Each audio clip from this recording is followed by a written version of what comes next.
Hey, hey everybody, this is Cyberpunk, and this is the Cyberpunk video about community markets versus stock markets. And community markets, as in local community markets, that's one on the left that we recently went to. Um, but also, other kinds of non-stock markets. And also on the right, we have Nvidia, whose shares lost 500 billion in value in the last 3 days. So good job, Nvidia. Goodbye AI bubble. Goodbye entire global capitalist system and financial. Maybe not completely, but there's a multi tens of trillions of dollars. Giant bubble that's exploding. So one of the aspects of this, the first one obviously is the fragility. Big fragility differences between the community markets versus stock markets. And actually, give me one moment. I gotta go and fix something. This is a bad time to pause in the video, but while I do that, take a look at this little bit short video of a community market. Don't forget to follow this account in case you're wondering where that image comes from.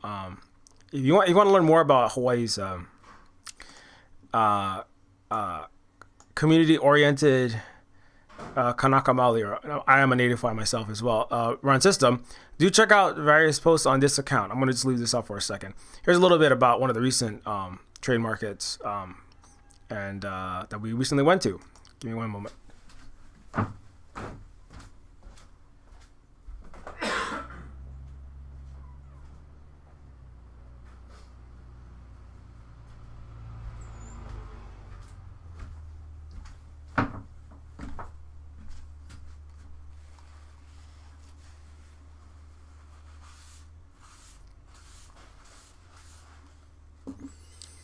Okay. So, anyways, yeah, we'll get more into that though going forward.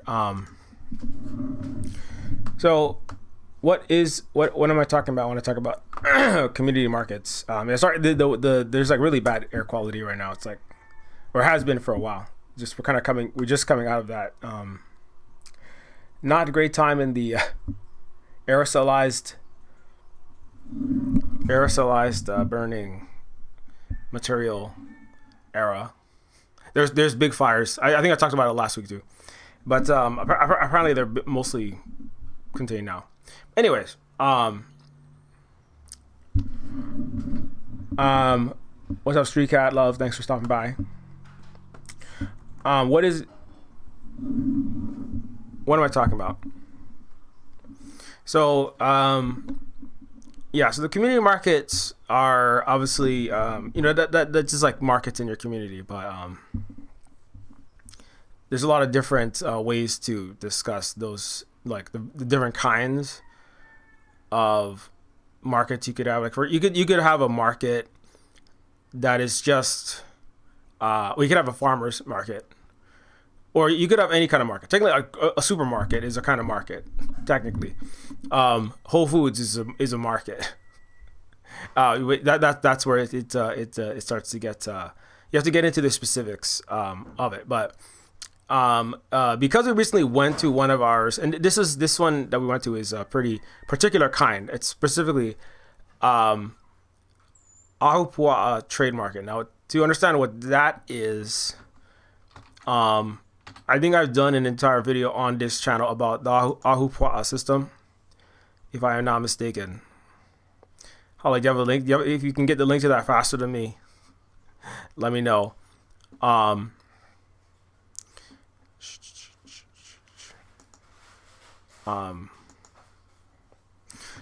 Ahupua'a is the Ahupua'a system is the system of economic activity, system of like resource distribution, is really a way of life, right? And I've gone over this on this channel before, but in case you don't know, so just to talk a little bit about that, because sometimes I talk about things on the Twitch channel, And so I'm just trying to make sure I kind of cover it on both of the streaming channels. But anyways, pre-colonization, we Hawaiians worked 3 to 4 hours per day, and all resources, food, medicine, housing were distributed according to need through the Ahupua'a system.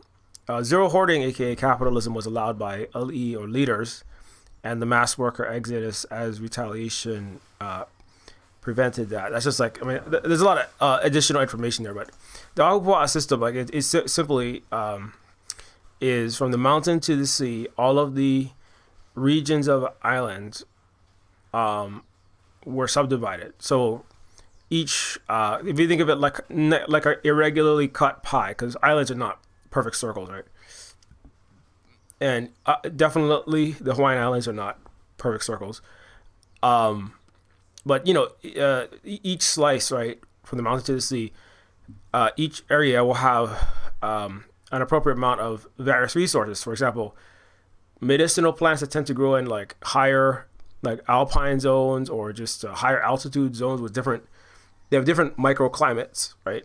And so those will only be in a particular kind of zone, right, near the mountaintops, or like Leva, the Sky Mala Gardens, while forest, Kahale,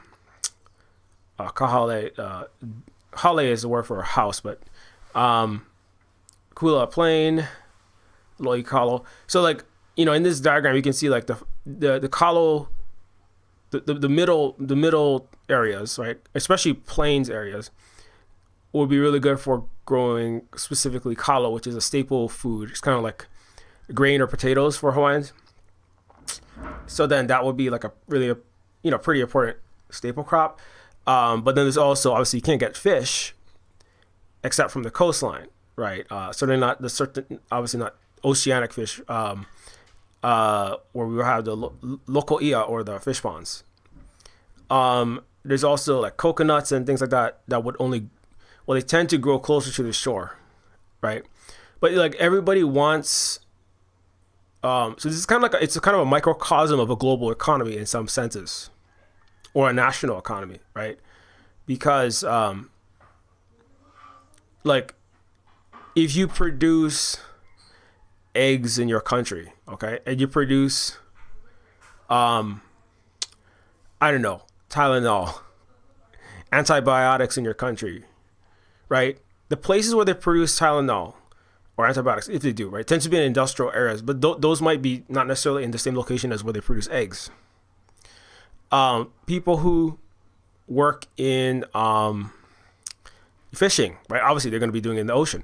The places where the fishing happens, I mean, a lot of that happens in the U.S. and like the Northeast and obviously on the West Coast too. But certain kinds of products, right?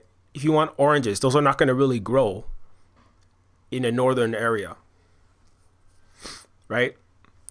Actually, one of the unique things about the islands is that in this island I'm on, we actually have Arctic areas. There's like, it snows on the Mauna Kea mountain that's at the top of the Mokuokeawe, also known as the Big Island, right? And so there's a diversity of these different types of climate and eco or bio regions with different systems in each region.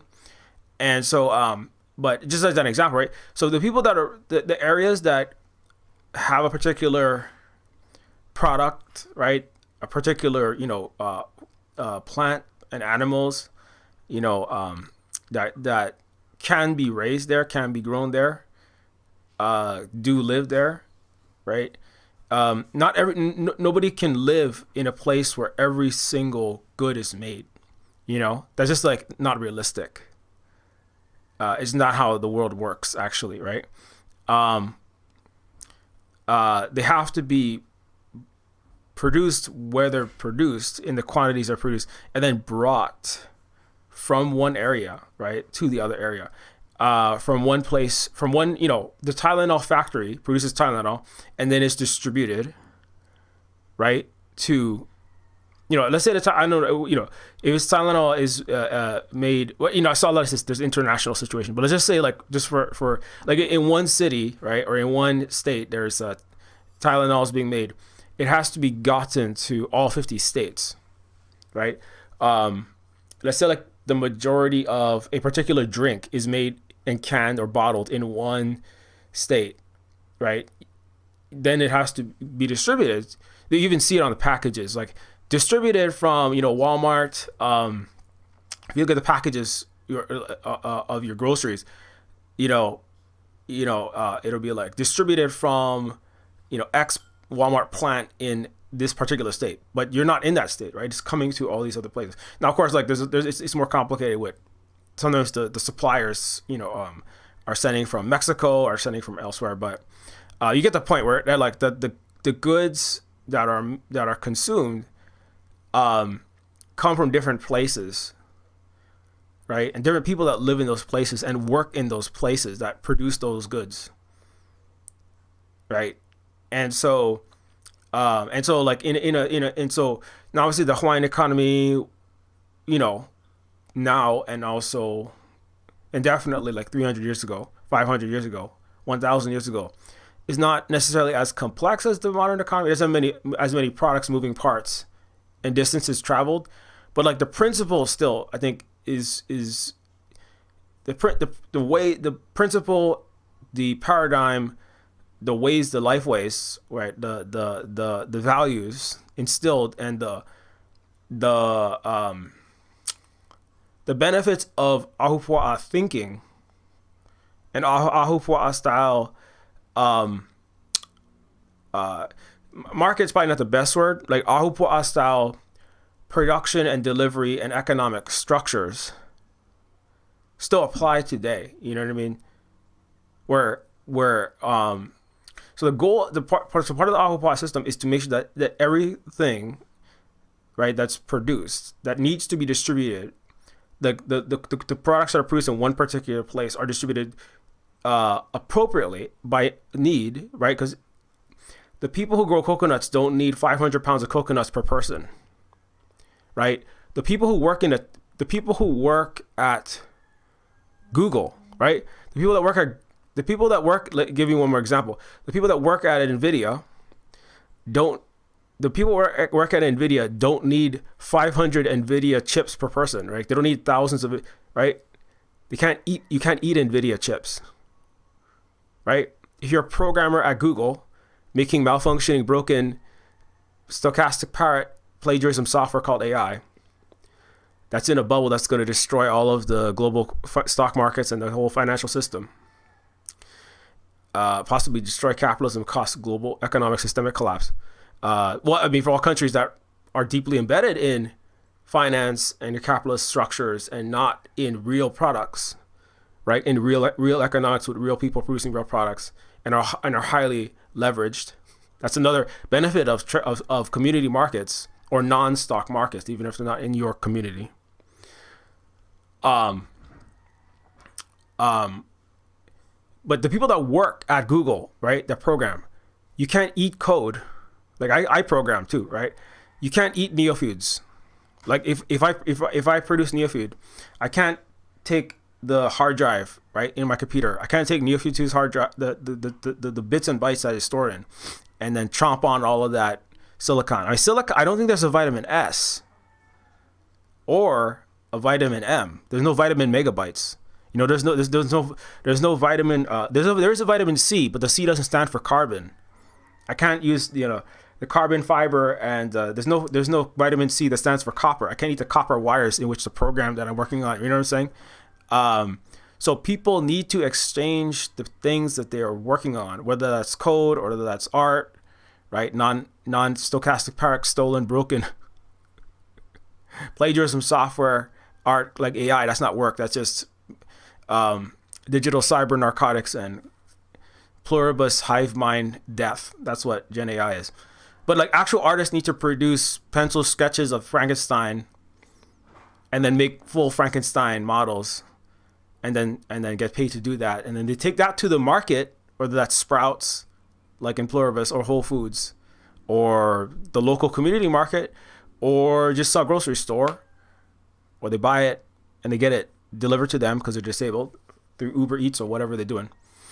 They need to take the products of their value, right? Artistic labor on the Frankenstein movie with Guillermo del Toro making video games. I mean, maybe they farm. Even if you farm, though, right? If you farm, you probably don't farm. You don't. Nobody farms every single food they eat. It's not possible. There's only in some weird, highly Caucasus libertarian dream is that possible. It's never not a reality. I can have everything I need to survive. Even in Pluribus episode 4, the Paraguayan man who wants to I know I keep bringing that show up because we just watched it, but it's relevant. The guy who is basically trying to survive on his own on his lonesome with no help from the outside hive mind. He tries to only eat what he has, but eventually he's licking the old rotten tuna fish cover or canned salmon cover that's got flies on it because he's run out of food, right? Because there's that phrase, "No man is an island," but literally humans don't survive as individuals alone by themselves, right? And then he has to go steal from his. Even he's a little bit hardcore than Karen. He's Karen Carol.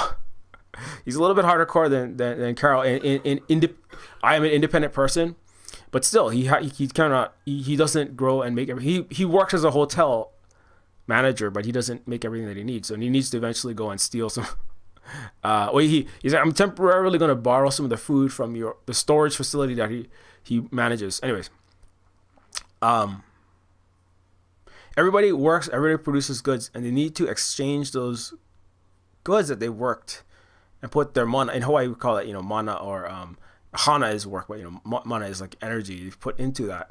And then you want to people need to exchange what they worked on, and no one person can work on everything, so they need to exchange in order to have all things that they need to survive.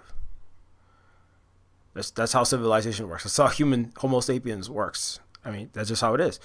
Certainly that's how advanced, cultures across the world for millennia have done this in various ways. There would be no civilization if it was individuals producing and consuming everything. Each individual person producing and consuming everything they possibly have. It's just simply not doable, right? You'd be maybe you could gather, enough for a period of time, assuming, you have ideal favorable conditions and there's no other kinds of civilizations around that you might encounter and might want to get involved with. I mean, you can lick tuna fish cans for a while, but I don't know, anyway. My point is that so everybody needs some kind of relations with other people. People need other people in general, right? People need community of various kinds, right? People need a society. People need, and it's also not just for like your food and medicine and housing needs, but also like your social needs. Isolated people, like it's known that they get depressed. They get you can even fall into kinds of deep mental health disorders. Psychosis itself can be caused by that. In prisons, right? Forced isolation is considered torture, right? It's considered humanitarian. It's a crime against humanity, right? Not that stops horrible places and countries that are currently committing all kind of human rights violations from doing it anyway, like the U.S. But I mean, like solitary confinement, right? So anyway, but long story short, so there's social needs as well that you get from these things, from community, but also coming back to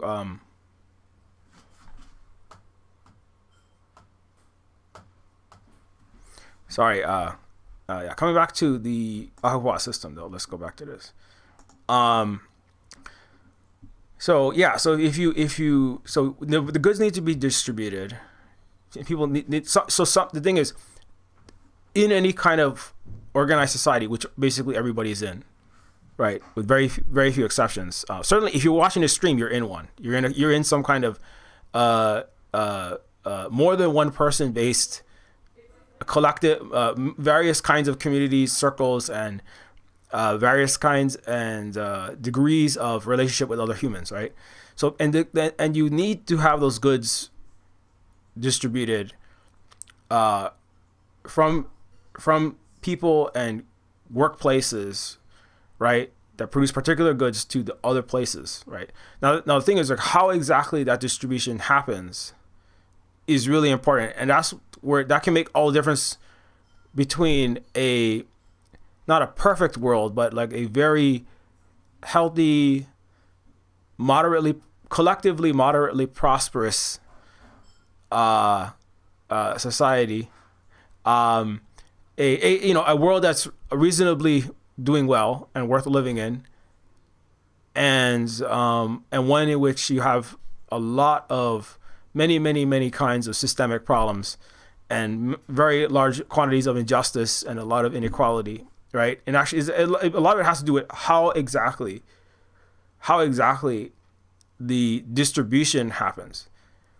It's also like how exactly it's the social reality, right? It's the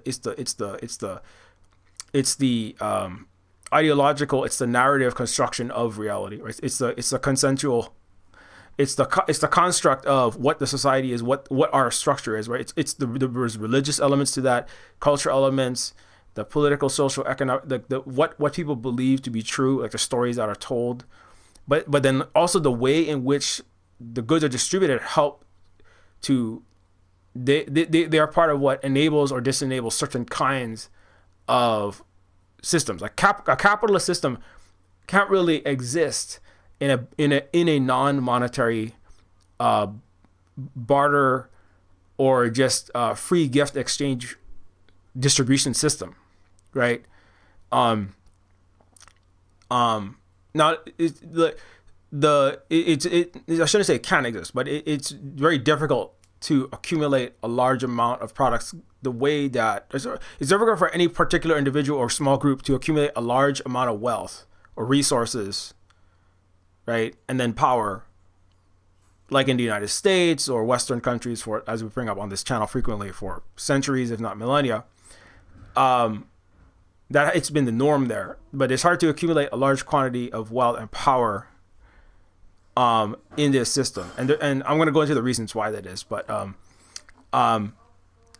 so as I said, if somebody begins to hoard wealth, it was the duty of the elite. So right, so the luau, like when we talk about luau, people talk about luau like you go into Waikiki, right? If you type in the word luau, you're going to have the paradox is that, like, because a capitalist civilizational places, right, like United States, right, and the West in general, that has been capitalist, colonialist, etc. for a long time, right? They're based upon a tiny minority of people hoarding vast quantities of wealth, controlling culture, economics, government, everything itself, brainwashing masses of the population to believe that that's the best system, and the only system that's possible is a capitalist system of a tiny minority of people hoarding that wealth. And everyone deserving the misery that they get, no matter how miserable they get, because that's just the only system that's possible. When that system took over Hawaii, the luau itself became a product of the capitalist system through cultural commodification, Disney, Waikiki, the U.S. empire, and also obviously the U.S. military outposts to enforce imperialism, the global form of that, the highest form of that global capitalist system on a global scale, under a U.S. capitalist hegemony using stock markets, right? But now, so the Hawaiian culture itself is this product that is sold for billions of dollars a year. And the labor of Hawaiians and people in Hawaii in these hula, dancing these hula, performing Lilo and Stitch, songs, made to do kind of this. A lot of this is fake plastic, not even real Hawaiian culture. A lot of it's definitely not even Hawaiian, but it's sold as that in these fake luau events you can come to in Hawaii, which is all colonial capitalist cultural appropriation. It's all against our will, basically. And when you go to a luau, you're actually having the opposite, right? You're not really going to a Hawaiian luau. You're having a commodified bastardization, a completely corrupted, false form of what it actually is. What a luau actually is, right, is a community market. What a luau actually is a community market, like for example this one, right? Just an example. These are all the people that came to the one of the recent community is no money community Ahupua'a trade market. So basically it's just like you bring what you have. So some people brought pork, they brought that they hunted themselves from the Aina. That some people brought various starter plants. I think some of these are like kale. There was kukui nut trees. There's like a medicinal tree. These are some of our value added products with like jellies, jams, and sauces. There's kukui nut, lilikoi curd or jelly. There's like baked goods. There's like fruits and mangoes, and oranges, and various kinds of citrus that you can get. Some of them are canned. It's not all necessarily Hawaiian. That's actually there's kimchi, which is a Korean product. That was pickled mango. Can't remember what that was. There's banana bread. Obviously, we were also there. And we brought sweet potato cuttings as well as sweet potato starters and sweet potato leaves that you could cook and fry up, because we grow a whole lot of that. We more than we can possibly eat here. People bought there's arts and crafts and various kinds of people bought actually a plush chicken made out of like old towel cloths, and like it looks like the blanket that I was using. More citrus and starter plants. So people actually, you could also trade your skills. Some people did astrology readings. Some people like did like roller skate instructions. Some people like trade, I know this, people trade roof fixing, gutter and plumbing expertise, right? It can help with which problems at your house, right? We're not the only one with sweet potato. A whole bunch of different kinds of jams, jellies, and limes. Anyways, so you get the idea. But long story short, so like when you come to the also I missed that one guy though. Oops. Well, too late. Okay. Don't forget to follow Moonkind Thing's actual liberatory aloha kuleana pono and ku'e activists in Hawaii, and part of the ongoing struggle against U.S. imperialism and capitalism. So, but my point is that like this, at the Ahu, when you distribute the goods, right, according to, okay, well, let me back up a little bit. When you go to the Ahupua'a market, everybody, arrives, right? Everybody presents, right? And this is I'm not saying this is not exactly how a luau is done, right? But the principle and what happens at an actual luau is the same in this Ahupua'a trade market, an actual Hawaiian, trade market that is no monetary exchange. Everyone gets what they need. There's no nobody takes more than they need. Everybody gives what they have. Nobody takes more than they need. If you take more than you need, right?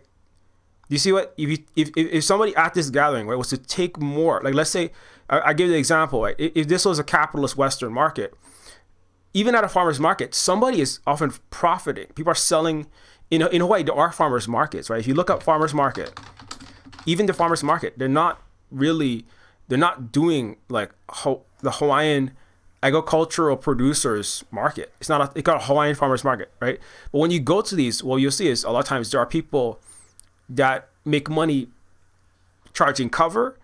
There's a big markup for the tourist areas where they charge way more just for the authentic experience of the farmers market, right? And so there's still there's a profit motive. I mean, it's not necessarily bad for people to try to provide for their own basic needs, but and I'm not saying just because there's a money exchange that it's bad or wrong or not Hawaiian or something like that. When you add money into when you add a intermediary, like when you add a dollars or drachma or gold or yen or whatever, anything else in as an intermediary, then it increases the possibility of obfuscation, of hoarding, of taking more than you need. You know what I mean? And I'm gonna get more specific with that coming up. And so, but a lot of times, those farm market, there is actually a profit making action happening. at the fake Hawaiian luau, which is what Lilo and Stitch, the original cartoon, slightly hinted at. Everything is about profit, right? You're paying $200, right?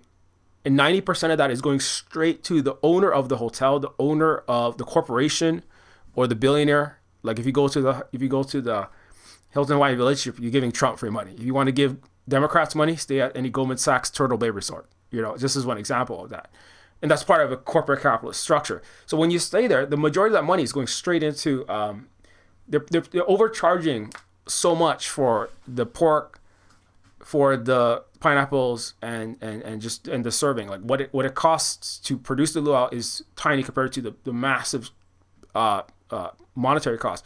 So the whole purpose of this is to make money, and it's and without the money, like if the owners of the hotel had to provide a good at the Waikiki luau, at the Maui luau, at the Disney Aulani Resort, right? If you could see the hotel owners grabbing like 90% of the food at the luau, it would be like, wow, that's a really gross and unequal and a greedy thing to do, and the people would like stop. You know what I'm saying? It would if you could visually see how, when I talk about obfuscation, right? You can't. It's because the people that are stealing are far away. They're not there stealing the labor value, overcharging people for the activities they're getting. It's burying, right? It's about cloaking and shielding and hiding the hoarding, right? And that's why these could never work except under a monetary structure, right? Which is why when you have money exchange at some kind of market or in any kind of economic system, it has to be extremely, because it does increase convenience, but it also, because it's more convenient to take a Visa card to buy $200 of groceries at Walmart or Target or Whole Foods or Sprouts, right? Than to bring $200 worth of sweet potatoes or $200 worth of Neofeuds to the market. I might not be able to trade $200 worth of Neofeud copies at Walmart. You know what I'm saying? That might be a little bit tricky. So that's the convenience of having international markets that you can transfer through Visa, MasterCard, PayPal, and 16 others, all these amounts of money that we can sell international products to, put that in a bank account, and then transfer those economic units of dollars through a digital payment system at the checkout line, right? Through the SWIFT payment, international dollar, world reserve currency. No, well, through international payments, digital payment structures, you can then transfer all the products that, just as an example, we sell at Silver Spoon Cooperative, all the Patreon money that we get supporting us, right? That's transferred to us, for the, in some sense for the work that we do in education and activism, and also in, of course, making the games as well as part of a kind of a preemptive prepayment for the interactive art that is the Neofeud games that we make here, and then we can take that to the store and get the needs of our net needs met. So there is a convenience. There's a convenience to not stock markets. There's a convenience to non-trade, like some kind of money, whether it's physical money or digital money, like international wire transfers, credit card, not necessarily the credit part, but let's just say having a debit card or credit card, a way to pay, PayPal, whatever, digitally pay. It is convenient in a whole host of ways since the advent of the internet and international telecommunications. But then it also creates the possibility of more hoarding and then corruption and manipulation and the malfeasance in the society, right? So it's kind of so anyway, I'm like jumping way ahead of myself. Let me try to wrap this. I'm trying to stay a little bit more in order, but anyways, okay. So at the Ahupua'a trade market, everything is brought, right? Everything is brought like I showed in that video, and then everything is after everybody goes around. Let me see if I can get this one.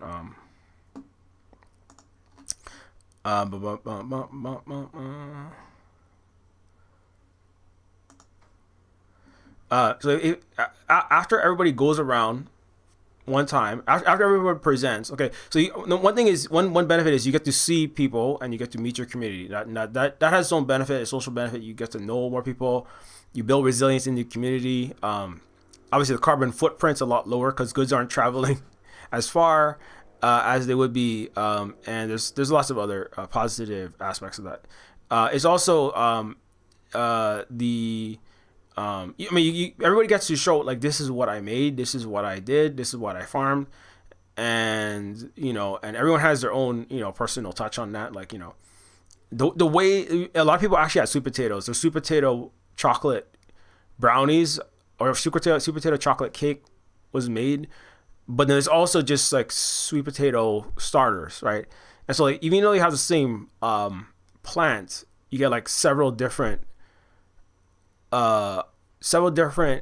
products that come from that, or ways to use it, right? Or we start, here's the sweet potato leaves. Did you know that you can cook these leaves? Holly printed out like little pieces of paper and added those to each individual like bag of like a whole bunch of leaves, like a bag of about probably like enough is several ounces of leaves, enough to cook for one meal, right? But so there's information. Not everybody knows that you can eat sweet potato leaves, and they're like a superfood with as many 150% antioxidants of acai berry. So like the information, right, that comes with the product, or whatever good you work and you labor it on, to produce, that the information that comes with it has a value. The way that people present it, like the artistic craft to a thing, has its own value. It's like people want human artists, right? Not AI generated giant corporate, soulless monstrosities vacuum everything up and spitting out schlop. Even business people and tech people are saying, we're going to need humans. We're going to need to pay basic. So one of the ideas, we're going to need humans to keep doing art, because AI, after 2 rounds of snake eating its tail, regurgitation, consumption, and regurgitation, the AI entropy dissolves all content, even to whatever extent the AIs create quote unquote content, which they don't. They just steal and then badly try to replicate something that barely passes for human. But after AIs produce output that are then scraped by other, large models, and then produce, multiple iterations of AI generated output being reconsumed and then regurgitated and reconsumed, it just dissipates to nothing. So you need constant human input, right? Even Sam Altman has admitted this. Like, he says, there's basically no possible way. We have no possible way of our open AI systems, ChatGPT, functioning unless we steal. We have to be able to steal with impunity, without permission. Otherwise, ChatGPT and AI systems don't work at all. We need humans produce. They literally said we are leeches. We are vampires.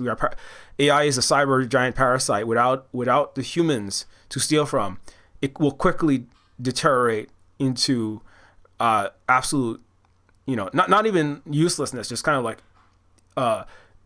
incomprehensible garbage, right? You can see the yellow filter, the Studio Ghibli digital piss filterization on all of these social media images nowadays, right? That's just one of these impacts of not having new. So the thing is, and if people are asked to use AI,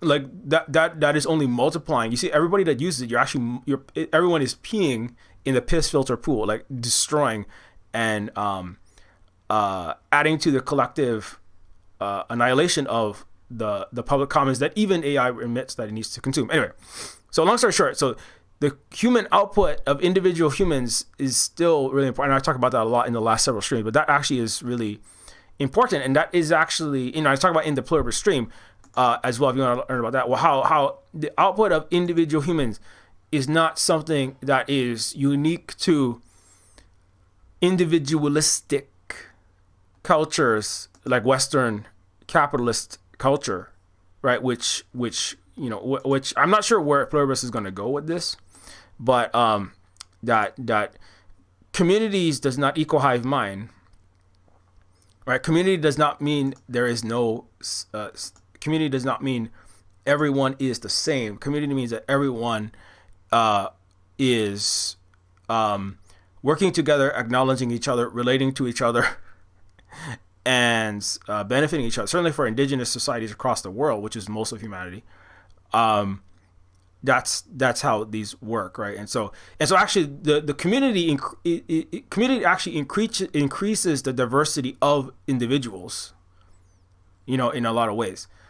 And there's a lot of people that come together, and then they people like share a lot of common characteristics with each other from certain communities. Like Native Hawaiians have a lot of characters, but Hawaiian is just a very diverse group of people. There's a lot, even before contact, there was a lot of different perspectives on things, and there still is today. I don't represent all the Native Hawaiians, but we have some similarities in our culture has particular aspects of it. But the things that are really really important and really really beneficial, like the values enshrined in the Ahupua'a structure of resource distribution, that is definitely something that is shared with like most Hawaiian people historically and today, right? There's definitely a value that binds us together.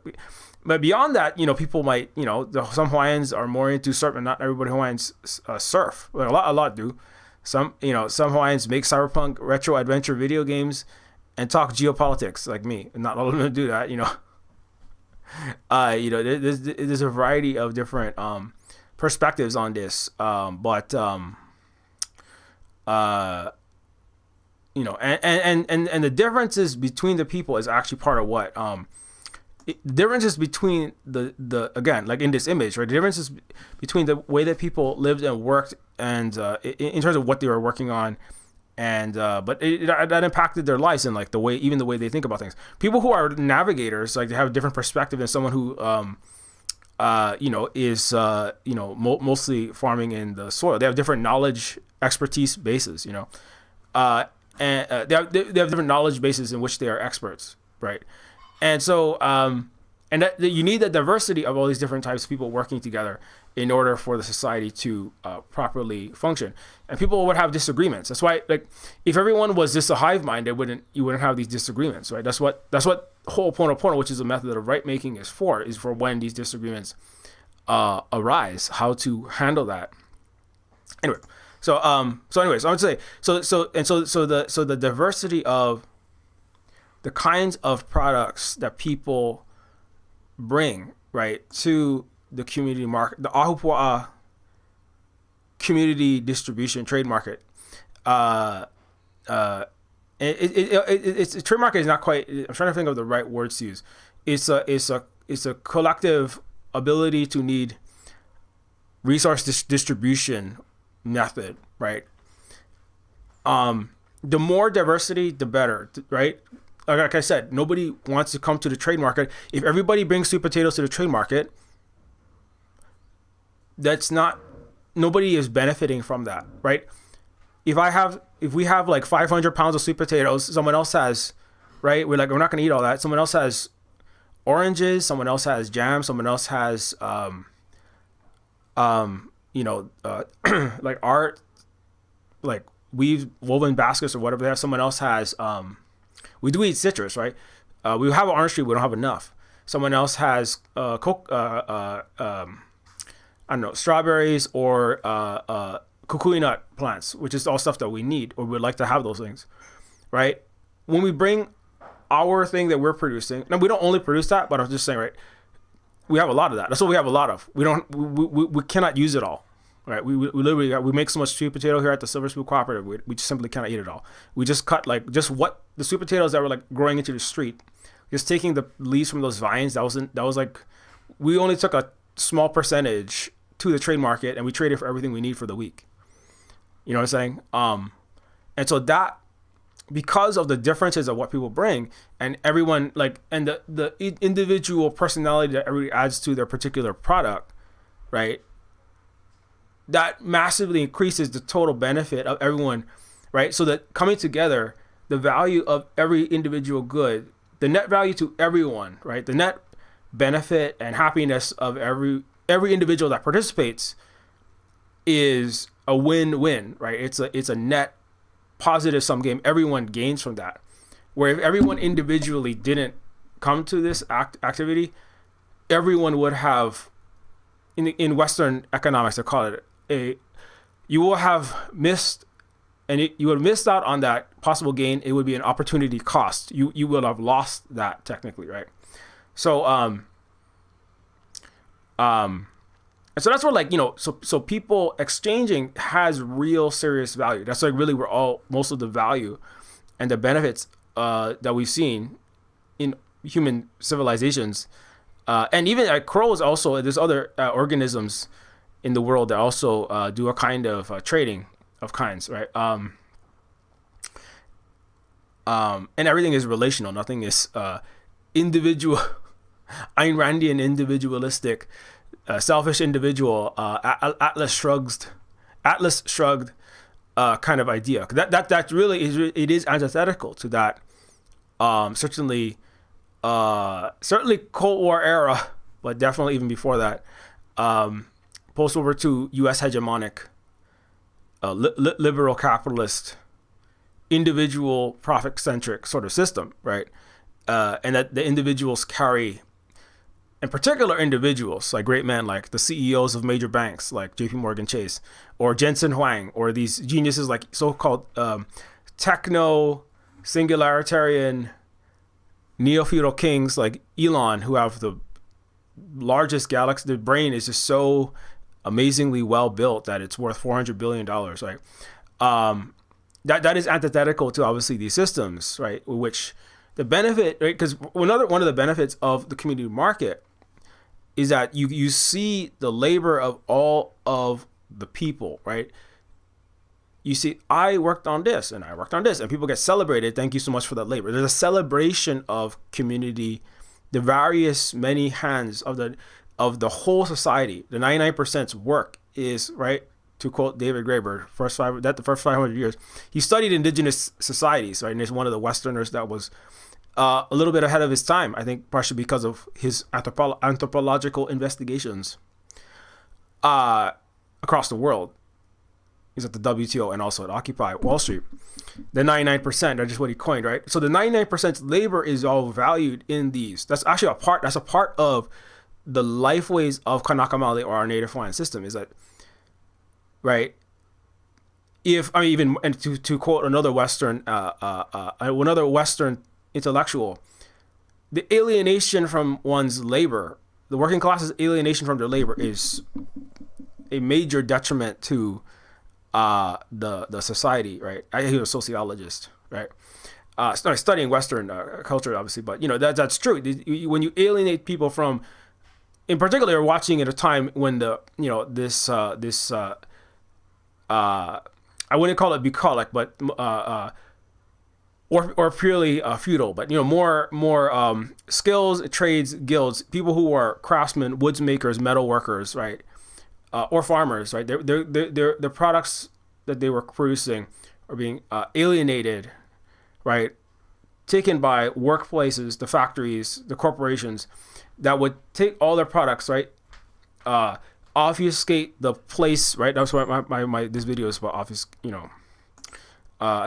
subtitled it like obfuscation of labor and rehumanization in the 21st century. But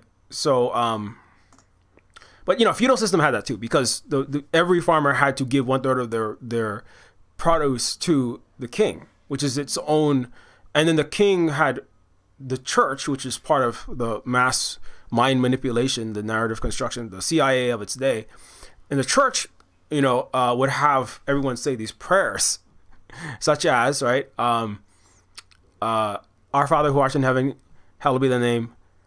Thy kingdom come, thy will be done on earth as it is in heaven, right? So the king in heaven is like the God is the king of heaven, and the master of earth is King George or whoever. Give us this day our daily bread, right? The king gives you the bread, right? It's actually built into the prayer, right? That's part of what reinforces the injustice of, being forced to give over the vast majority of your wealth actually was given to your lords and your king, right? And even though they didn't necessarily have, it wasn't as much a monetary exchange, but you could still, but the religion was part of, again, the obfuscation of the work of the many hands, right? The serfs of Europe that farmed the wheat, right? That produced the milk, that produced, the blacksmith, everything else is being produced. The goods and the services, the food and the other materials and other products. That the king, right, he would take huge chunks of that, and then he would have you say this prayer that you owe the king a deep, you owe him. You should thank him, because without the king you don't eat. Your daily bread comes from him, right? And you have those songs about, the bread of life. I was looking up for. I'm making a song that's a satirizing Catholic and Western Christianity and Neofeud too. And but when you say every day, right, saying to Our Father is not just about seeking reconciliation or communing with the divine entity, or satisfying some kind of human spiritual needs, which people have. It's more than that, right? It's part of the propaganda, right? It's like saying there's no alternative to a capitalist system where a handful of billionaires control the world and they're going to spend 40 trillion on AI and destroy everything and burn it all with climate change and create infinite imperialist war and chaos. That's the only possibility, right? That is the modern Our Father, right? It's the Tina Thatcher. It's the there is no alternative prayer, right? The United States Congress just passed we are against socialism, right? With an overwhelming we are not socialist vote, right? And pro-capitalist vote. And that's the prayer of the religion, the modern corrupted mind washing, the cyber narcotic trafficking into the opiate of the masses of the 21st century serf of what under Western imperial capitalism. But even before the capitalist system, there was a way people had to be brainwashed into believing, right, that their labor was not relevant. That's what I'm trying to get to. Their labor is not visible. Their labor is erased, right? Like a generative AI stealing thousands of your pictures on DeviantArt, scraping your entire emails, scraping all the books you've ever written as an author, right? And then people, right, buying some random business bros 25 generated books and 65 generated images, right, without having lifted a single finger, right? The AI help is another tool, right, or large model systems, right, and advanced adversarial networks, right, like what is used by OpenAI and Gemini and image generators, is another tool that's not necessarily evil, but like money. But the AI is a tool to further obfuscate the labor of people, right, making art, rather than the labor of Europe, of serfs in Britain farming the grain for King George, right? But it's a similar. You see what's happening? So even not necessarily a monetary exchange, right? But under the feudal system, there's still that exploitation, and this part of that is there's a narrative. And there's also a violent, direct hard power. The king pays the knights with the wealth that he's accumulated, stealing from the peasants, right? And so if the peasants did not feed, this is how Hawaiians produced revolution, right? If the peasants under European feudalism, even before the capitalist system, did not give 1/3, if enough of them did not give any of their food to the aristocracy and the king, right? The king has no resources to feed his armies of knights whose job it is to massacre the peasants to force them back into that unjust relationship, right? It's actually because without the food there is no army. Right? The army is training, they're fighting, and they can't be farming and training, right? And that's why armed peasantry is part of revolutions, whether Soviet Union, China, and historically, right? But cultures that recognize that there is a relationship between the ability to weaponize force and the ability to feed armies, right? And the ability to monopolize force requires the ability to accumulate wealth of various kinds, but in particular food, but other kind too. Advanced technological weaponry matters too, but right? But if the class of people that actually produces the food does not offer the food to a tiny minority of usually patriarchal men. Now, these happen in Hawaii this sometimes, and they have to be rooted out. And if it took root, it can be very bad, right? But Hawaiians recognize that that was a possible outgrowth of a 99% basically communistic, collectivistic, non-monetary, non-hoarding society. And that's why aloha, kuleana, pono are values instilled in Hawaiian culture, right? That's again embedded into the ahupua'a system, so that no small select group of individuals, one monarchy or one oligarch or a few oligarchs, could accumulate the resources to feed armies to then suppress the farmers, and then which would force the farmers into giving up, right? The workers into giving up 1/3 so they could further fuel the armies that would suppress them some more. I mean, whether it's a Greek or Roman or European feudalist, Greco-Roman slavist, capitalist system, Euro-feudal oppressive system, or modern Euro-Western imperial capitalist system, the same principle applies, right? Is that if the workers somehow get into a relationship with one or a handful of people, of particularly wealthy, powerful individuals who seek more power, seek more prestige, power, capital, who gain control and a following of younger, usually men, usually seeking glory and their own power and prestige, and they just want to fight some kind of glorious battle, and then they will fight and kill and crush and terrorize on behalf of their king, right? So, but you have to break that relationship, and the way that's what the myth of the flying kalo, with I told this a lot. I don't have time for all these, but in Hawaiian culture, right, if an ali'i was hoarding, it was the responsibility, the kuleana, of the workers, the maka'ainana, the eyes in the face of the land, those who tend to the taro patches, those who catch the fish, those who grow the food. Their job was to stop working the land and to leave that entire ahua, that whole valley, right? Go to the neighboring towns, the neighboring communities, and work there instead. This is basically a general strike. And it was understood that, and also you could gather support from the righteous stewards, right? The non-European king, the non-billionaire capitalist, the non-Greco-Roman slave-owning oligarch, misogynist, right? Because all those leaders are supposed to be living in Pono, right? And the majority of Hawaii's leaders was.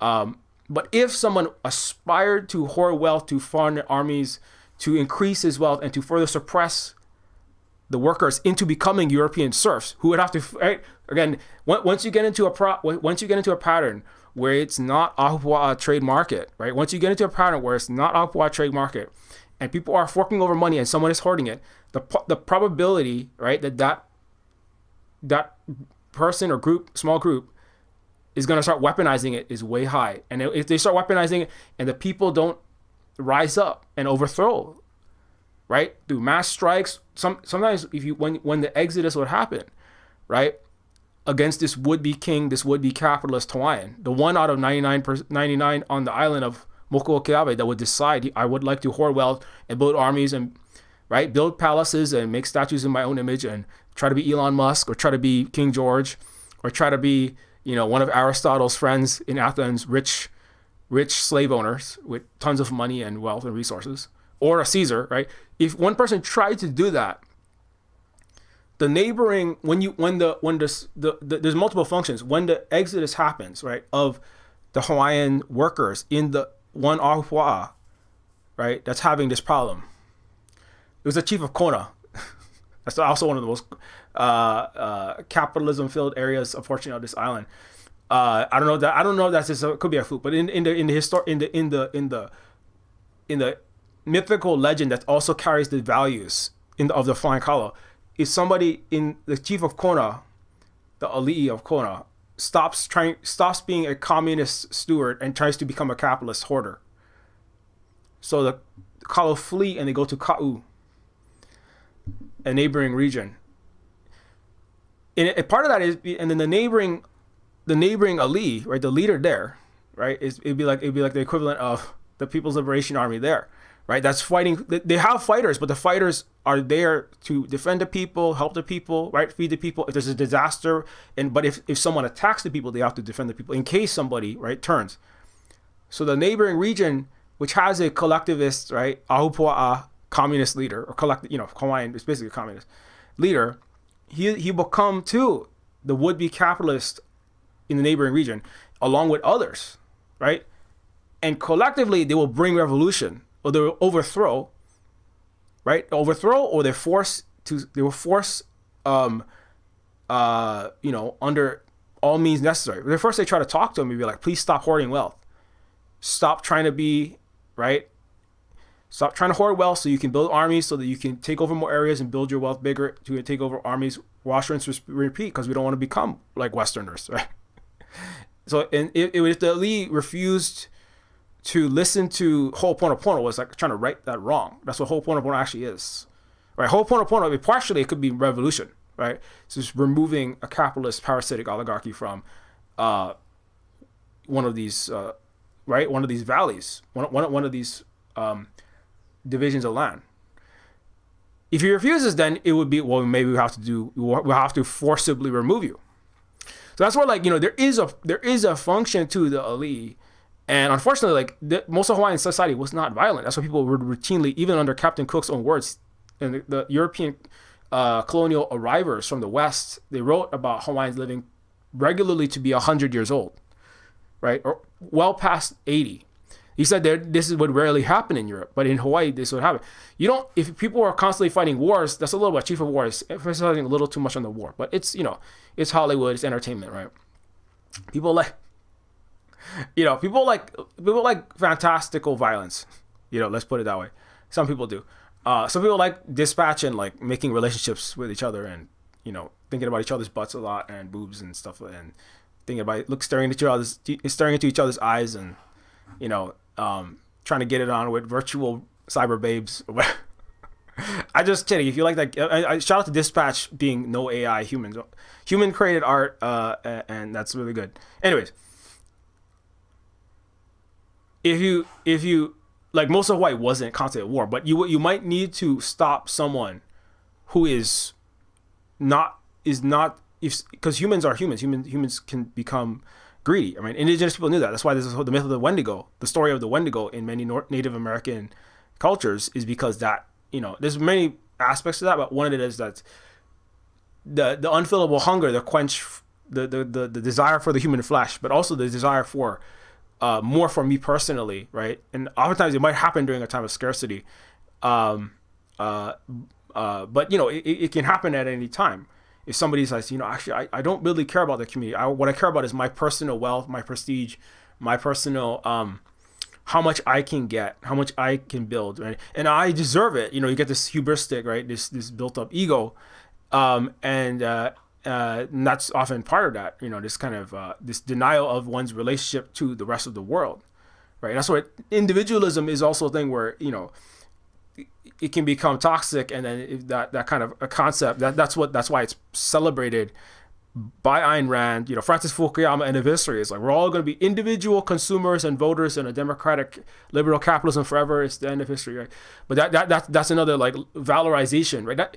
Fukuyama was the Pope and the head of the Anglican Church, right, which is the CIA, the mass mind manipulation process for the Western capitalist world, right?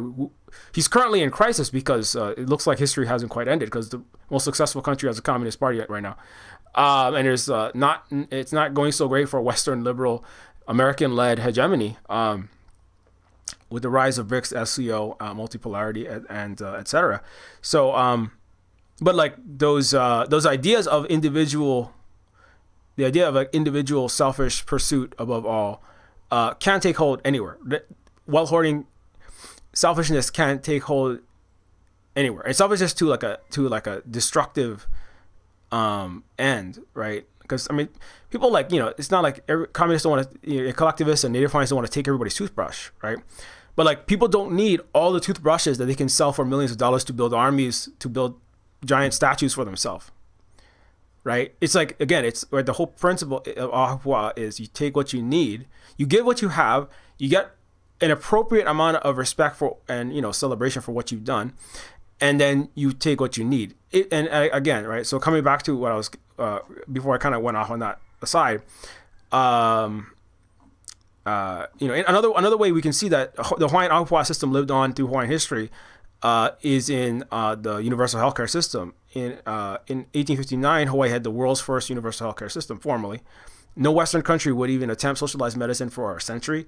The Soviet Union was the closest next thing, but that wasn't until the 1920s, and that was after a communist revolution in the Eurasian continent. And then after that, it wouldn't be until the 1960s or later that things like the British National Health Service or Scandinavian socialized medicine will start to take root, right? And arguably, there's a longer discussion about why exactly that is, and it's not necessarily for good reasons. A lot of it had to do with a global imperial hegemonic capitalist U.S.-led order. But the principle of everyone who needs resources gets those resources was carried out. And actually, did you know that Emma Kalele she might have actually been gifted a copy of Frankenstein by the Queen of England, because she actually knew Queen Victoria, and she also was the mother of universal healthcare, right? And it was also in a time in which the hope, paradoxically, like the at a time right now when the current United States government is disrecognizing. Speaking of the obfuscation of labor, the United States government is currently no longer recognizing nursing, social work, a lot of mental health work, and a lot of public health work. All these very important degrees. A lot of them are like things that women disproportionately have degrees in, are all being disrecognized, right? Basically undoing like almost like 2 centuries ago when I forgot, Holly probably has a link to it, but was telling me about the beginning of the nursing profession, right, which is right around the same time as Frankenstein, where women were getting more. There have been nurses, but they were not well respected, right? Not that nurses are super respected now, but there is at least you can get a degree in nursing to practice as that, and that's a job that you have. But the concept of universal healthcare, she also started a school for girls and a school for to train nurses in the 1800s. That was part of this universal healthcare system, and although it was given for free, there was no charge at all. So this was the Ahupua'a system for healthcare, or Hawaiian universal healthcare system, which was the world's first. And that's another way you can see that the values of the Ahupua'a and the Hawaiian values that come through that were lived out even during a time of extreme colonial oppression in this 1800s era. Prior to the U.S. coup, we had the world's highest literacy rate, universal healthcare, electric lights for the White House, massive affordable transit industrialization. We also had socialized electricity that was also renewable powered. It was actually Hawaii was lit by the power, hydroelectric power of waterfalls spinning dynamos, was called dynamos at the time, and it powered both the capital, Iolani Palace, as well as over 800 lights in Honolulu and other islands too. And it was basically provided free, and the electricity was provided at extremely low or free costs, subsidized by the government. There's many modern socialist countries that do that today, but Hawaii did that in the 1800s. And the United States had no electric lights in the White House when Hawaii had entire cities lit and the capital lit. So, but the way the electricity was distributed was also like, according to a need and not for profit. So it's part of the reason why the United States, William Hall, who was the first CEO, the capitalist white man, was the first CEO of the electric company in Hawaii, the capitalist electric company. He was one of 3 backers from the electric company of the overthrow with the support of the United States military, right? Which is really the purpose of the United States and its military, is to destroy all alternatives to that selfish, wealth hoarding, unhealed, broken lifeways, right, of capitalism, is to make sure anyone who tries to become socialist, like Hawaii was, is destroyed, and stopped any means necessary. And so it was specifically so that the electric company, Western white man oligarchs who wanted to aspire to be that, because the Hawaiian government, right, was basically had nationalized the electrical grid, so that people were basically not paying, or basically just paying like basically a token amount. It was not profit based, right?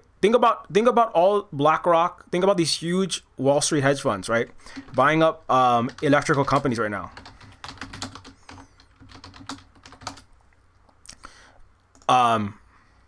Wall Street firms buying up utilities to tap into AI boom.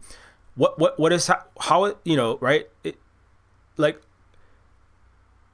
literally there is this massive price gouging where people's bills are skyrocketing over 200% per month for electricity, just because of another giant for-profit capitalist mega massive malfeasance called the AI boom, which is, you know, we talk about it a lot. But just think about the electric companies, right, that are being bought, right, are being bought because the electricity is privatized and you can make money overcharging for the electricity, right, rather than providing what people need according to their ability, and not having this excess profit, right? It's the electric companies are doing the feudal lord. Give me 1/3 of everything you have and the other third to the king, right? So the electric company is your Neofeud because you don't own anything, not your house, not your car. There was recently an Economist article. You won't ever own anything, and that's okay. It's great to be a serf. You will rent your life back from healthcare companies, and you'll rent your existence from AI generated Torment Nexus, you know, creepazoids that, you know, keep asking you all day if you want to use AI in your Copilot shoved up your butt, into your butter knife, AI in your soda can. Would you like AI inside of your video game? Would you like AI inside your microphone? Oh, we can AI. Don't go into the garden. AI can garden for you in this virtual garden simulation that ChatGPT is doing in its brain. So, anyway, slight silver spook, dystopian fiction aside, that would not be possible to hoard. Like, these large Wall Street firms would not be able to buy up and make money overcharging for electricity if the Hawaiian system, right, of nationalized, socialized electricity was in place. This is why the United States illegally occupied Hawaii. Now, the whole thing is illegal occupation. We're trying to reverse it still. Support Silver Spook Cooperative at Patreon to help us keep doing that. And also support Emma as just one of many other Moonkind things to keep doing this. The Aupua system is one of the ways that we try to, again, right, coming back to the point is that the goal is to make sure that the resources are the people produce using their hands, using their minds, right, using their spirit, using their brain, right, using their brain to have thoughts, like process their Catholic guilt, and then compose symphonies that have the motifs of the bread of life, composed by Sister Suzanne Tulin in 1966. I now know that fact because I looked up where the fuck that #1 most played in Catholic cathedrals, Catholic churches song comes from. And so, like, you have to, like, use your spirit, you have to use your soul to then turn that in. That's what Neofeud is, right? Is using, right, being a social worker for homeless kids, and being an underpaid, burnout Hawaiian, you know, cyberpunk loving, action movie nostalgia having 32-year-old millennial, and then programming a video game and making Carl Carbon the burnout social worker cyborg and Protege the $6 billion baller, right? That's like processing that, having those thoughts, having those experiences, and trying to turn that into writing and trying to turn that into visual art. That's what I did, trying to turn that into music, right? And so that, like, all that labor, that's part of what AI is trying to obfuscate, right? And the labor of farmers, the labor of workers, right, is what just the capitalist system in general is trying to obfuscate. That's what Walmart tries to obfuscate, right? That's what the king tried to obfuscate with prayers like our Lord's Prayer, our Lord's brainwashing. Give us this day our daily bread, right? It's just if you think about it, it's nonsense. But if you don't think about it, and if you think about it too hard, the 1/3 of your grain you give to the king, he's gonna feed his knights with to kill you. And he'll massacre enough of you. The Greeks, the Spartans, would once a year would massacre slaves, just to make a point, right? With the food that the slaves fed the Spartan armies, the Greeks with, they would take that food, feed themselves, feed their armies, and then they would massacre some of them just to make a point, right? You don't kill them all because that's not gonna, you have none left, but you have to threaten those who would stand up, right? And so but if all of the working people, right, all the people that produce the goods, whether that's farming or whether that's tools or blacksmiths or whatever you produce, if everyone sees each other as important people, not as the takers of the welfare queens taking, right? Not as, oh, those hungry mouths, right? With some kind of neo-Malthusian, everyone deserves to starve if you don't work hard enough, right? Which is a belief that capitalism produces, right, in everyone. Like the belief that the king has produced all the bread. King didn't produce nothing. Just like Elon hasn't produced anything, except hot air and like bad predictions, like COVID would be over in 2020 April, right? And bad science, like the sun is gonna go red giant 500 billion years from now. And other nonsense, right? And the Cybertruck monstrosities like that, right? So Elon doesn't produce 400 billion or hundreds of billions of dollars worth of wealth. His Grok certainly doesn't. Grok was apparently arguing that a random black woman with a white guy was Tom Holland and Zendaya, and he was arguing with people on Twitter publicly, who's like, that is not who you're. That is not them. That's just a random guy and a girl. That's not. But Grok was alright. So that Elon has produced negative trillions of dollars of value, but he's worth several hundred billion. Arguably, even Jensen Huang, like he's helped produce his bubble, so he's worth negative $20 trillion, I guess. So is Sam Altman, right? Just like the king. The king was mostly philandering and getting people's heads chopped off, right? And then somebody protested. That's what Protestants are, right? Against the king, and then he chopped his head off, and somebody wrote the wrong Bible for him, and then but then the king said, you know, I'm gonna protest against the bigger king, the Pope of the Holy Roman Empire that never died, and I'm going to protest against him. I call it Anglicanism because I want to do it with women I want to do it with, and but I'm a king, and I have enough power to do protest, you know. And so and then you know, then there was Protestantism and Catholicism, and millions of people suffered and died for that, for nothing but that. And it's a very toxic system. Once you have in place a handful of corrupted people that wealth hoarding, usually guys like King George or Elon, and they control and they brainwash enough of the society with the money they have to pay the spokespeople, whether it's a priest, whether that's CNN, the university system, or, you know, Baptist churches, or, you know, human rights organizations or NGOs, or the CIA, the NED, or whoever else, right? Once they have enough power and money to control entire societies, and then they have militaries and the police and military to put you down if you try to stop it. If the soft power don't work, the hard power comes out. You're in a bad place, and it has to be fought against. Now, the size of the corruption is so vast that it's going to take a lot more fighting. It's going to take so much fighting and so much resistance of various kinds. But that just means we have to just keep doing it, you know. And it's different, looks different in every place. But anyway, so let me make sure I get this point across. So at the community market, at the Ahupua'a market, you actually get to see. Right, at the Ahupua'a market. Hey, what's up, Christina? I'm just trying to say hi to people in the chat. What's up, Christina? Amazon, thanks for stopping by. At the Ahupua'a market, you see the labor of all the hands of the masses, right? It's a kind of church. It's a church, and the prayer is, give us this day our daily bread. All of you, give, like Aina, right? It's a prayer to the land. Thank you, land, for being productive, right? It's a prayer to each other. Thank you, my fellow everyday people. Give us this day our daily bread, my fellow neighbors. right? Give us this day our daily sweet potatoes, our friends from down the block.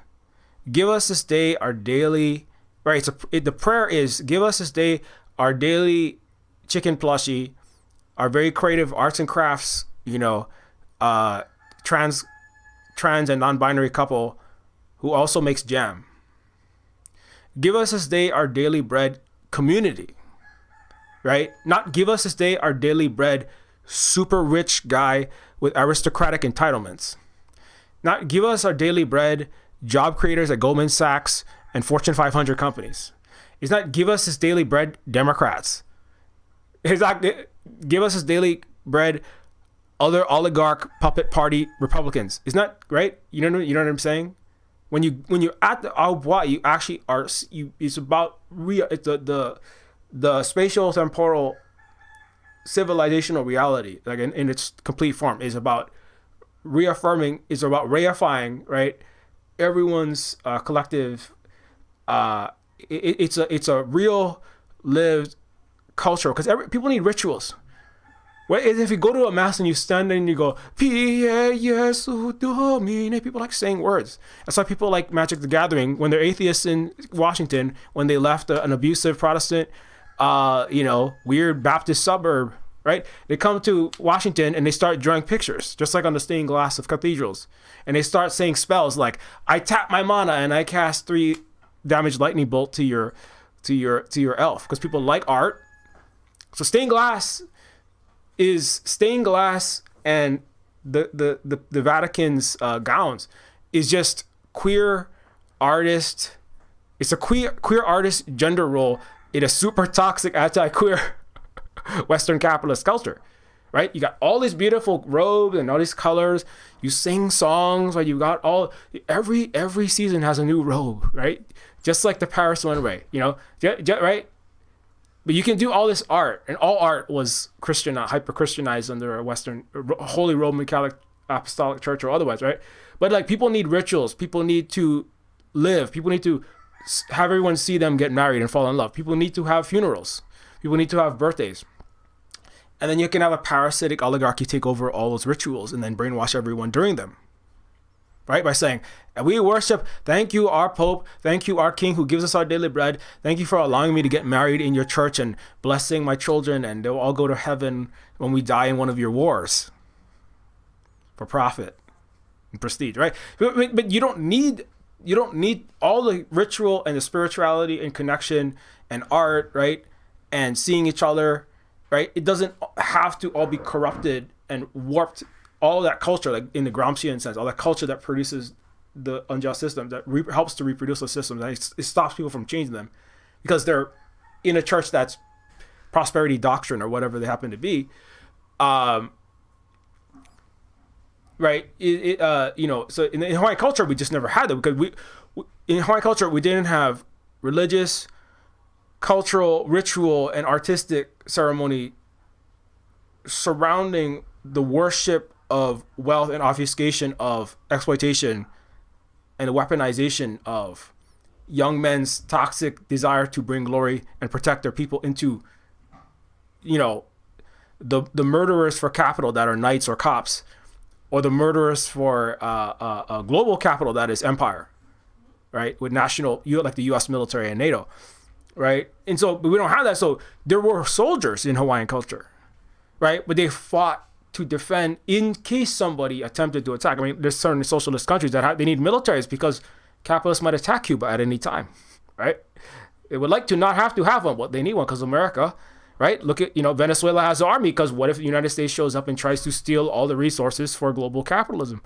So, so you might still have people that are trained to protect, right? But they are not brainwashed into believing nonsense like 600 trillion people died under Stalin or 500 quadrillion people died under everyone will we have to save Iraqis from or we have to protect America from weapons of mass destruction by stealing all of the Middle East oil, killing millions of peoples in North Africa and Asia, or we have to prevent the spread of the scourge of red communism in Vietnam.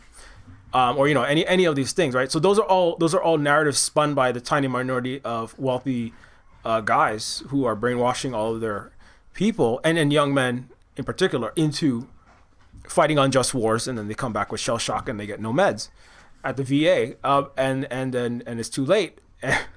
And a handful of these become, a lot of the Hawaiians that actually began the Renaissance and the restoration and decolonization process in the mid 20th century were Hawaiians who were brainwashed into fighting for their unjust kings, right?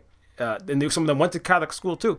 But not, all schools in Hawaii, except the Hawaiian controlled and operated ones, are basically brainwashing. But they were brainwashed to go fight the Vietnam War. And they came back and they said, I was fighting America like Muhammad Ali. This United States is my enemy. Well, I'm not. What I didn't see my enemy over there. I don't see any enemies over there. I see you trying to make Africans, and they tried to make Hawaiians. They tried to make brown and black people fight Asians trying to liberate themselves from these unjust economic and colonial structures. So anyway, that's some historical aside. But yeah, so the goal is that everybody can see what is happening in their community. People acknowledge the labor. People have like a way to, get what they need, but it's more than that, because the mindset is something that's actually very important, and that's something that if you follow this account and Emma does a lot of work that I would probably do if I was had a different life, or there's 6 clones of Silver Spook, and it's not just her. There's also Nation of Hawaii. There's Aina Mamona. There's a lot of these Hawaiian organizations. I'll just throw them up. I'll throw them up on the screen right now in case you don't know who they are. I already got some of them here. You cannot join all these organizations, obviously, but you can learn about it, because you're not in Hawaii and you're not Hawaiian, probably. If that doesn't apply to you, then go ahead. But Aina Mamona was someone who fought in the unjust U.S. imperial capitalist war. Uncle Walter Rady that started that one. And there's also Aina Mamona, and then there's Lahaina Strong.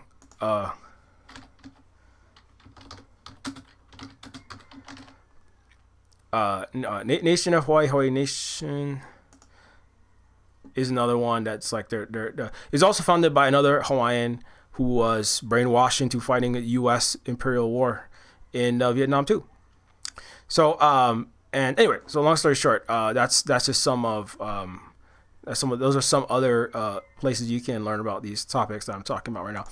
I am not the master and end all of all this. I'm just giving you my take on this. I mean, like I said, Hawaiians, we like other indigenous peoples and global majority peoples and black and brown and Asian peoples and indigenous peoples, we are not hive mind, so some people might see things a little bit differently than I see them, because we're different.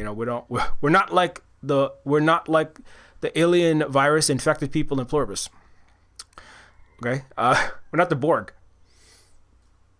I'm not saying you thought that. I just want to point that out. Okay, so at your local community market, okay, so I keep getting off that point, and it's okay. I gotta go soon. Okay, so when you don't, because everybody can see and interact with each other, right? If anybody, so like if somebody who brought, let's say the person who brought the oranges decides, I'm gonna take like half the stuff here. I'm just gonna take all of the jam. I'm gonna take all of the bananas. I'm gonna take half the stuff here, and then I'm gonna go sell it, and I'll make some money. Or I'll just take it and I'll do whatever I want with it. Right? I'm gonna take it and I'm gonna feed my army so that I can become a European king or a Western capitalist. With all the young men I can feed while they're fighting for me, to increase my power and prestige, wealth, and title. So no, I'm sure nobody at the local community Ahupua around here is gonna try to feed an army to destroy the Vietnamese. Not that the U.S. succeed, but the United States does, and so the collective West do that. But NATO does that. But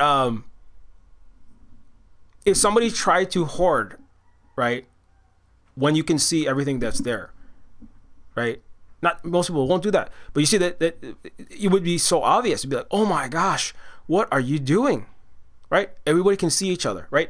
The transparency, the optics, right? Not the optics, but like the visibility, right? In this specific in space and time way of distributing resources, everyone can see what everyone else is doing. If anyone tried to take half of the goods, you could see them, right?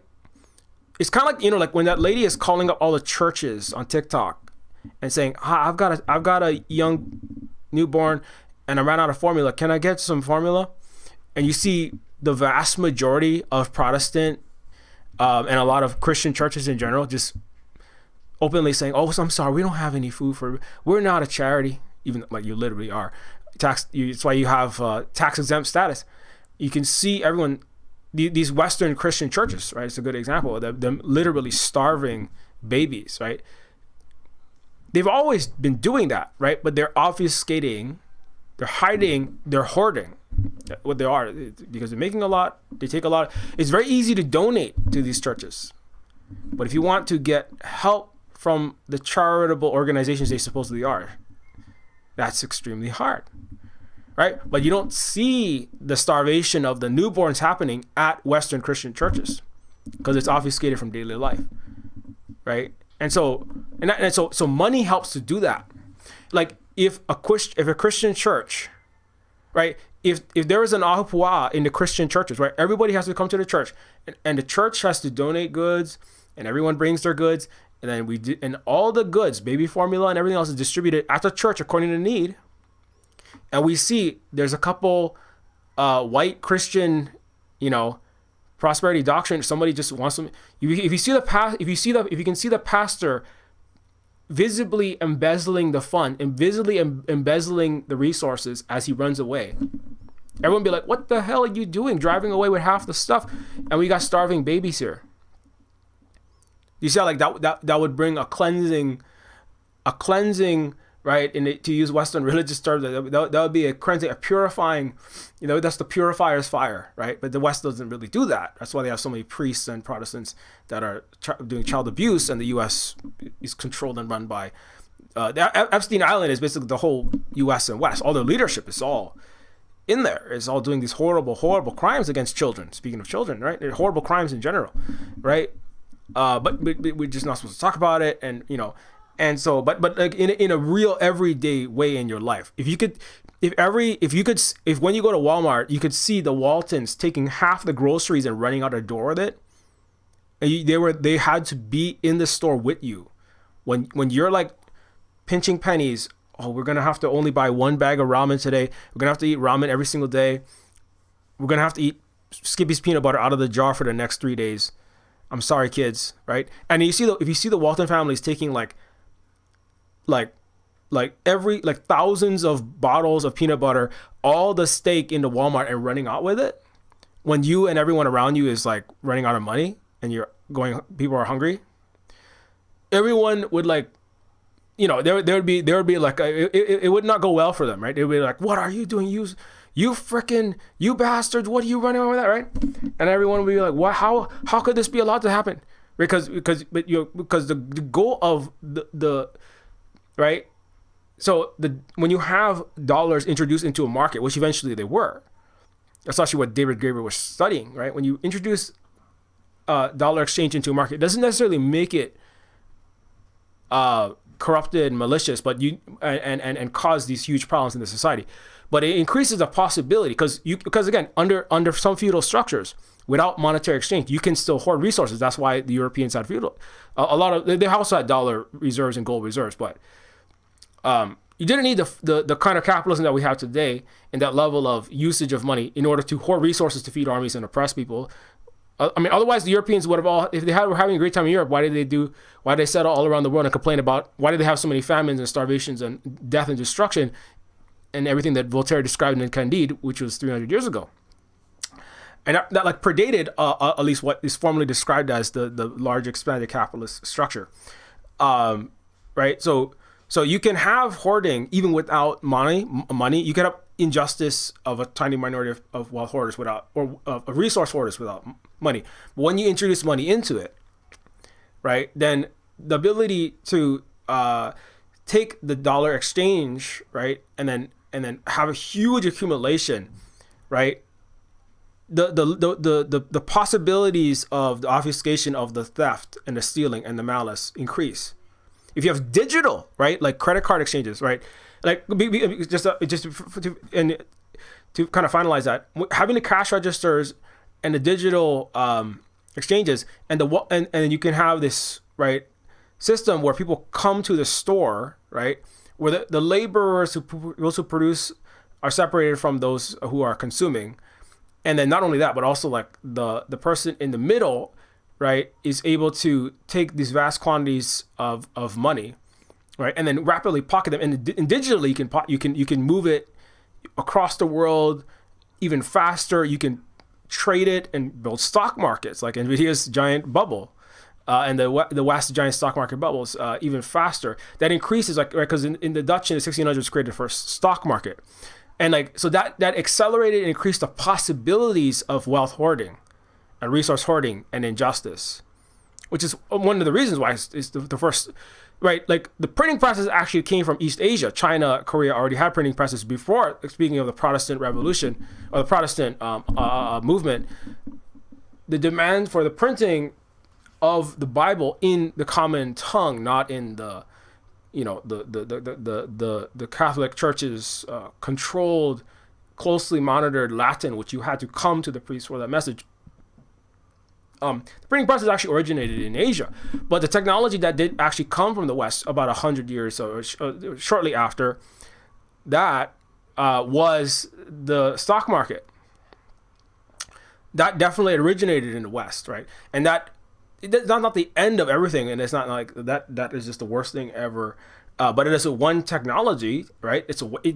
You can rapidly, right, have large numbers of people, right, focused on the returns on their investments, right? Shareholders that are putting money into a action. The thing is, they had things like that, not exactly the same as the Dutch, but they had risky bets and people investing in Greek and Roman voyages. There's huge monetary money to be made in both the Greek and Roman voyages, where they would come back with millions of drachma worth of wine or olives or whatever. And so these kind of bets did happen in a different way. But like certainly in the last 500 years, the Dutch stock markets allow large numbers of people to become deeply invested, right, in a new life way, right? It's called not going to the market, not seeing your community, not, right, interacting and respecting each other's labor. People are invested in looking at their stock portfolios, right? Looking at their, and everyone could get wrapped up in this and raptured, right? They could, in this new life way where the prayer is, oh, give us this day our daily dividends, you know, and lead us further into temptation and increase our ROI, right? And deliver us from communism, please. U.S. military and NATO, right? That's the new prayer that the Dutch created with the British and of course the rest of the European, the capitalist system which is you got a new technology that further, it created new life ways, right?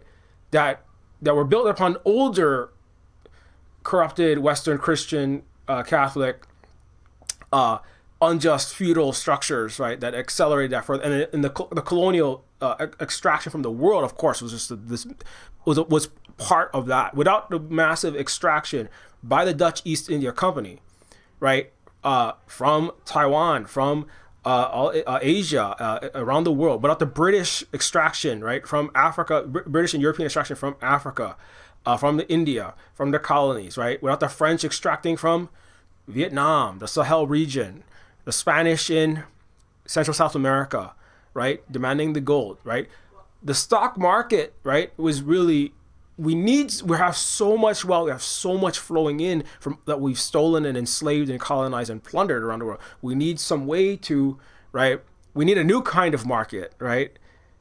That's just about all of the hoarded, stolen wealth from around the world for us to further increase and control and consolidate and grow our wealth even further and keep it under lock and key and keep control over a global system, right? And we'll call it, we'll call it Wall Street, we'll call it whatever we want to call it, but partially it was actually the horror of colonialism and the scale of it, which is all similar to definitely the Romans, which had a huge scale plunder of entire North African, Central West European, and the West Asian regions.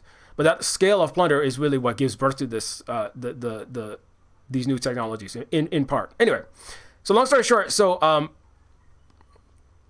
so it's like, if people, I'm not saying that everybody, the solution is we all have to go back into Ahupua'a style community markets. Ahupua'a is socialism with Hawaiian characteristics. You know, there's socialism with Chinese characteristics, and there's other kind of socialism. But not everything can be done at this kind of market. This is just like it's one action in a diversity of actions that's taken in a diversity of ways. In the 21st century, in the time that we're in. And I think there's a phrase, it's like, the old ways are coming back in the new ways, you know, or like, these are old ways that are also new, right? And because we have to live in the time we're in. We can't live in 1400 or 1600s Hawaii. Colonization has happened, history has happened, we're in the world we're in, we have to fight all the fights that we're in. But one of the things that we can do is that, to the extent that people can have the community markets, every like I like to say, like, every as much of the power, right, as much, because part of the, like I said, right, part of the goal of that tiny minority of unjust ruling class people, right, to have a whole system, they basically inserted their tendrils into, right, they're like a vine growing around a tree, leeching out of the bark, right, they're like tapeworms in civilization, in the heart and minds of everyone, right, and the roots of the tiny mouths, right, the proboscis, right, the tendrils that are growing into the bark of the human tree, right, of these is the prayers of their churches. It's the words of their, right, the new prayers of their news media, of their history books, their school books that are write and propagate this. It's in their ideologies. It's in everything that they say and everything that they do. It's in the pop music and the movies that brainwash. I've made about 2 years of movie analyzing the pro-capitalist imperialist lies pushed through TV and movies, right? Everything from the Marvels, billionaire philanthropist arms deal played by Iron Man, Captain Imperialism gussied up as some kind of savior of the world, Captain America, etc. Right? But it's in everything, right? And so as much as but it's also in everything that you obviously when you shop and when you work and everything you do, that all that is part of that structure, right? Because people could, right? There could be a way of centralizing all the resources in America and then distributing them according to need, right? And some countries do something kind of like that for certain resources. Like in North Korea and Vietnam, there are certain goods. In North Korea, they definitely have like all the housing and education is distributed according to need. There's no housing market of any kind, and there's school and colleges is there's no paying for that. It's Ahupua'a style. And in Vietnam, they control the prices of everything. They have some things are free, or they control the prices. And also in China, the prices of food are still at extremely low levels. And then the people still exchange money for that.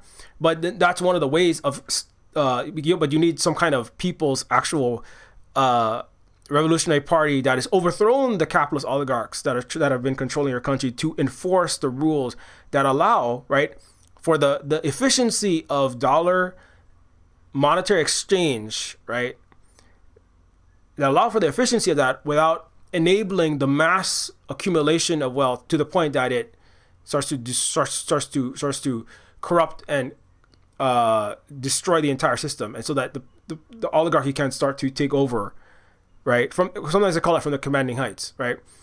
Now some people want to make money, and in historic, I talk about this in Asian culture. That's one of the things. One difference between Hawaiian and Asian culture is historically, certainly Chinese culture, is that for thousands of years, in Persian culture too, and I talked about that on this channel before, but there was some wealth accumulated in the society, but it was accumulated in a distributed way, usually with matriarchal or women controlling the finances, in the gold and the jewelry, and in each individual family would have some amount of a moderate amount of wealth, not a handful of families or just like one guy owning all the wealth.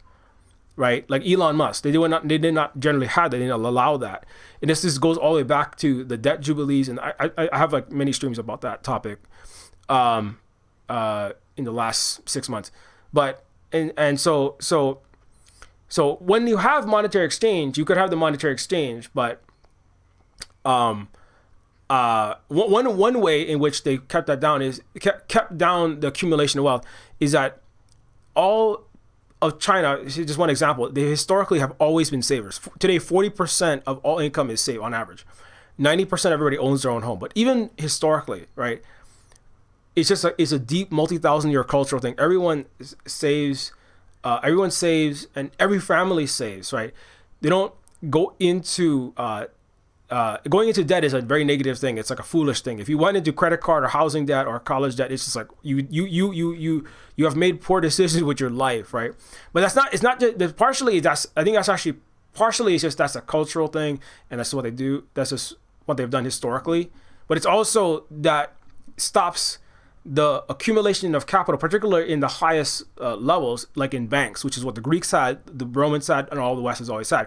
Large bastions of capital that lend out the money, where the money makes money simply by those people who control that vast amount of capital having pre-existing money, right? And then it's a capital that grows itself over time, and that also predates. That's older. Those kinds of banks predate the Dutch stock markets.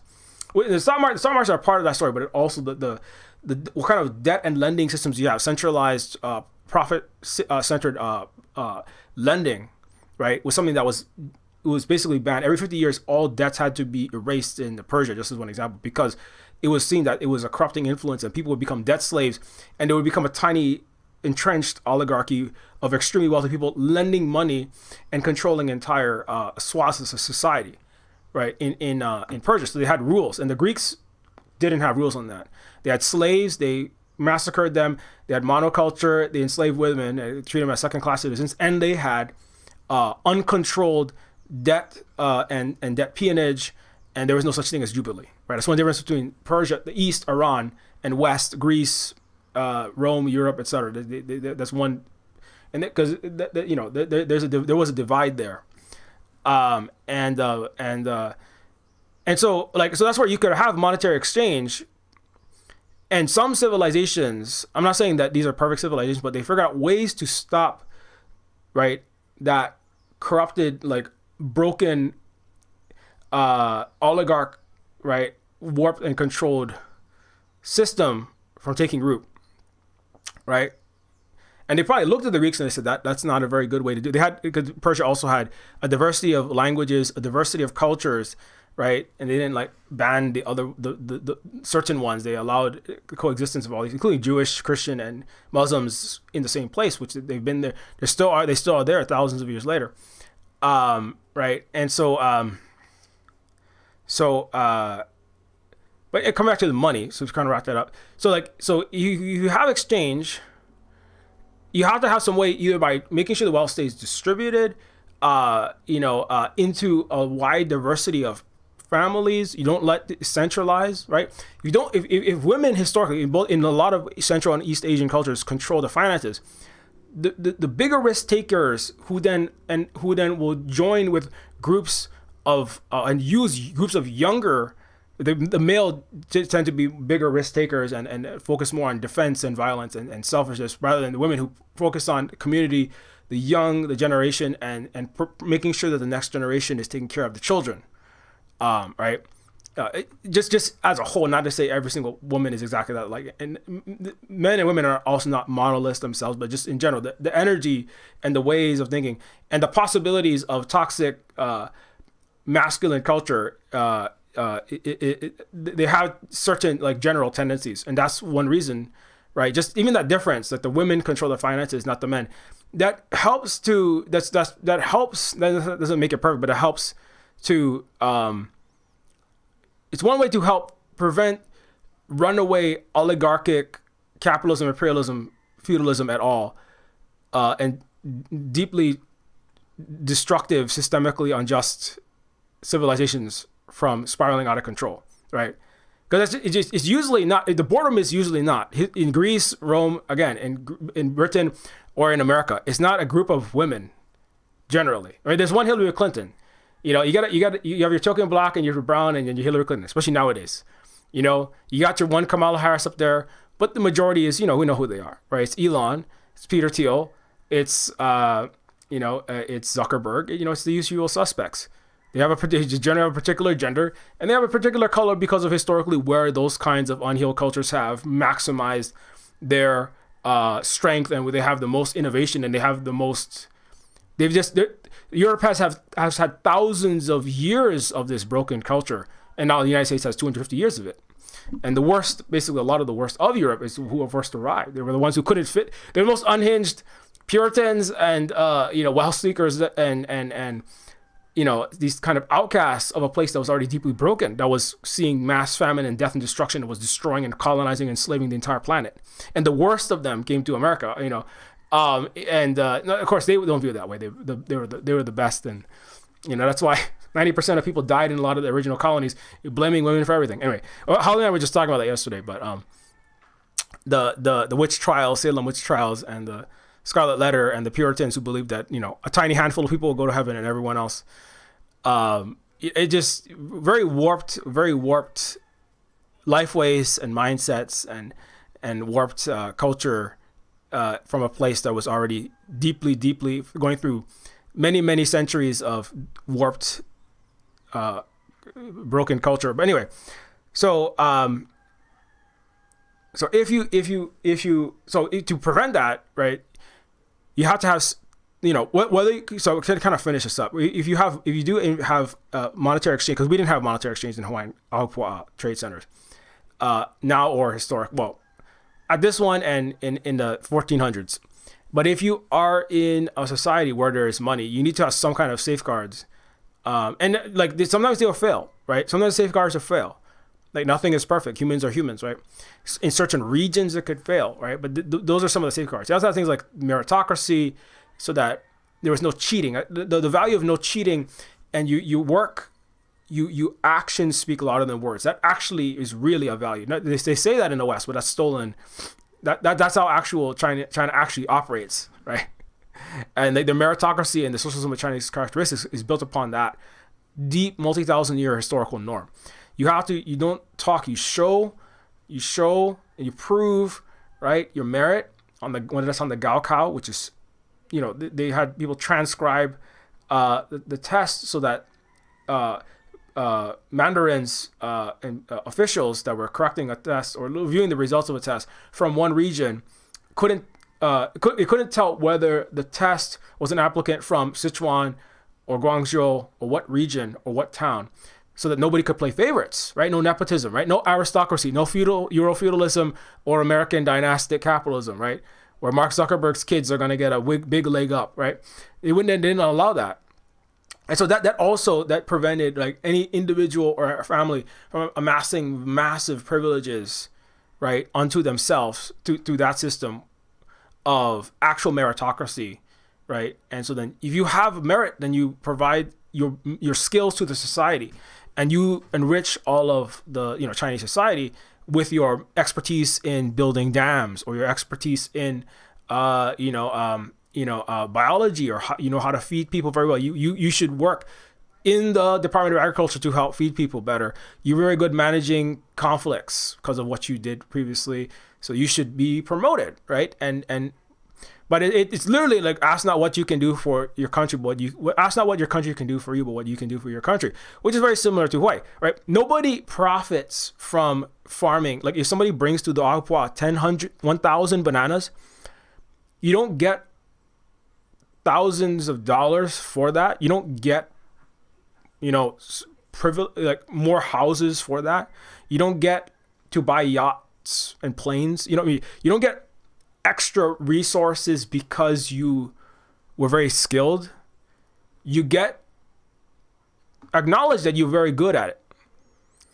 You are celebrated. It's called, you have mana. Wow, you are very good at you're very good at growing bananas. Very, very good. And then you get to teach other people how to do it, right? Because you have the skills that you provide to the community. You should be celebrated. You should be rewarded. Maybe you got a prize for that. People cheer for you. People like create a placard to commemorate how good you are at bananas. You don't get, right, mountains of money to control society and warp the collective culture and distort everything and turn it into a capitalist hellscape because you were very good at producing a product. You see how like that gets circumvented. Because it's still, you can produce bananas, but it's a viability according to need. Because you're very skilled, then your prize, right? Your reward for producing so much is the knowledge that you fed so many people. Your prize isn't millions of dollars to buy government officials and get tax breaks and then start wars. Also, like, if you do it, like, you're going to see who actually did it, right? Elon can hide his production.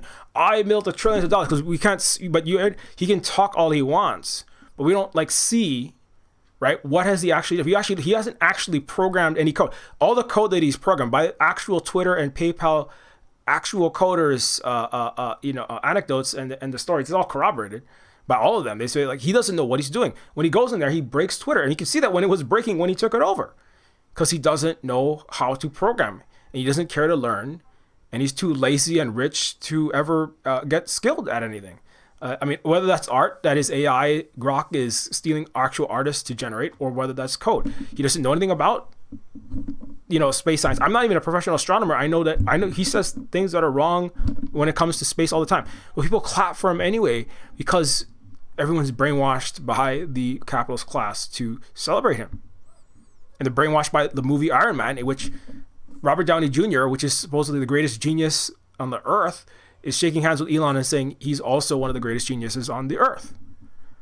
That's one of the many propaganda in all of the capitalist-controlled Hollywood system itself, right there, right? And that reifies the lie that this guy is worth so much money, like all the other CEOs, right? And so then, that's another reason why, like, the characteristic of where your actions and what you have actually done tells us who that tells us who you are, not what you say, right? And but the West doesn't have that, right? So that's conducive to producing a capitalistic system where because again, a rich person can say anything. A rich person can pay artists, they can pay writers, they can pay Hollywood directors, the best actors, CG artists, and costume makers to make movies to propagandize for them. Right, and if people fall for that propaganda, they can pay priests, right, to pray to make everybody pray to the parasitic, king labor exploitation prayer called the Lord's Prayer, and other every sermon is brainwashing, every homily is brainwashing, right? So if people are in a society where they listen to other individuals, they don't look at actions, they listen to authorities, or they listen to anything and they just believe based upon the words. It's just gullible societies that take truth based upon words and don't look at actions. They're not rational, they're not empirical, right? They're not scholarly, which the West isn't. If it was scholarly, it would know all that's a lie, but it doesn't in general. It believes it. Those who say that, in early on, they actually banned certain public poetic speaking because it could manipulate people through stirring emotions into believing false things. But that never really stuck around. Anyway, so that's another way in which those are other things. Those are all the cultural characteristics that it's very difficult to shift those things. It's not impossible, but those are cultural characteristics those are aspects of culture that can be used or can be emphasized to help combat, right, the corruption of a capitalist or takeover of an oligarchy, right? If you have a culture that has those characteristics, like Chinese culture does, American culture doesn't. The West doesn't. I mean, we hope one day we will evolve. It will evolve, maybe. But anyways, let me wrap this up. So, community markets versus the stock markets. So the last thing I want to say is, but if everybody is able to see each other, have the actual experience of the trading, if you do have money, then it has to be regulated and controlled carefully, right? So that whether that's like a government saying, houses are for living in, not for making money. Now the U.S. doesn't do that, but China does that, right? And then everybody has a house, right? And so it's not necessarily an au point system, but it ensures that even though there's a monetary exchange for housing, that everyone has their needs being met, and nobody is being unnecessarily exploited, even though money is transacted. There's other countries that don't have a housing market at all. One of the benefits of having a market is then it can be a little bit more there can be a little bit more dynamic economic activity. But again, it's like there's always a danger because of the selfishness that some people can have. You can have Evergrande, you can have large housing based capitalist endeavors like Evergrande, right? And these funds they were increasing the prices of housing beyond what people could afford, and they were cheating people out of their money, right?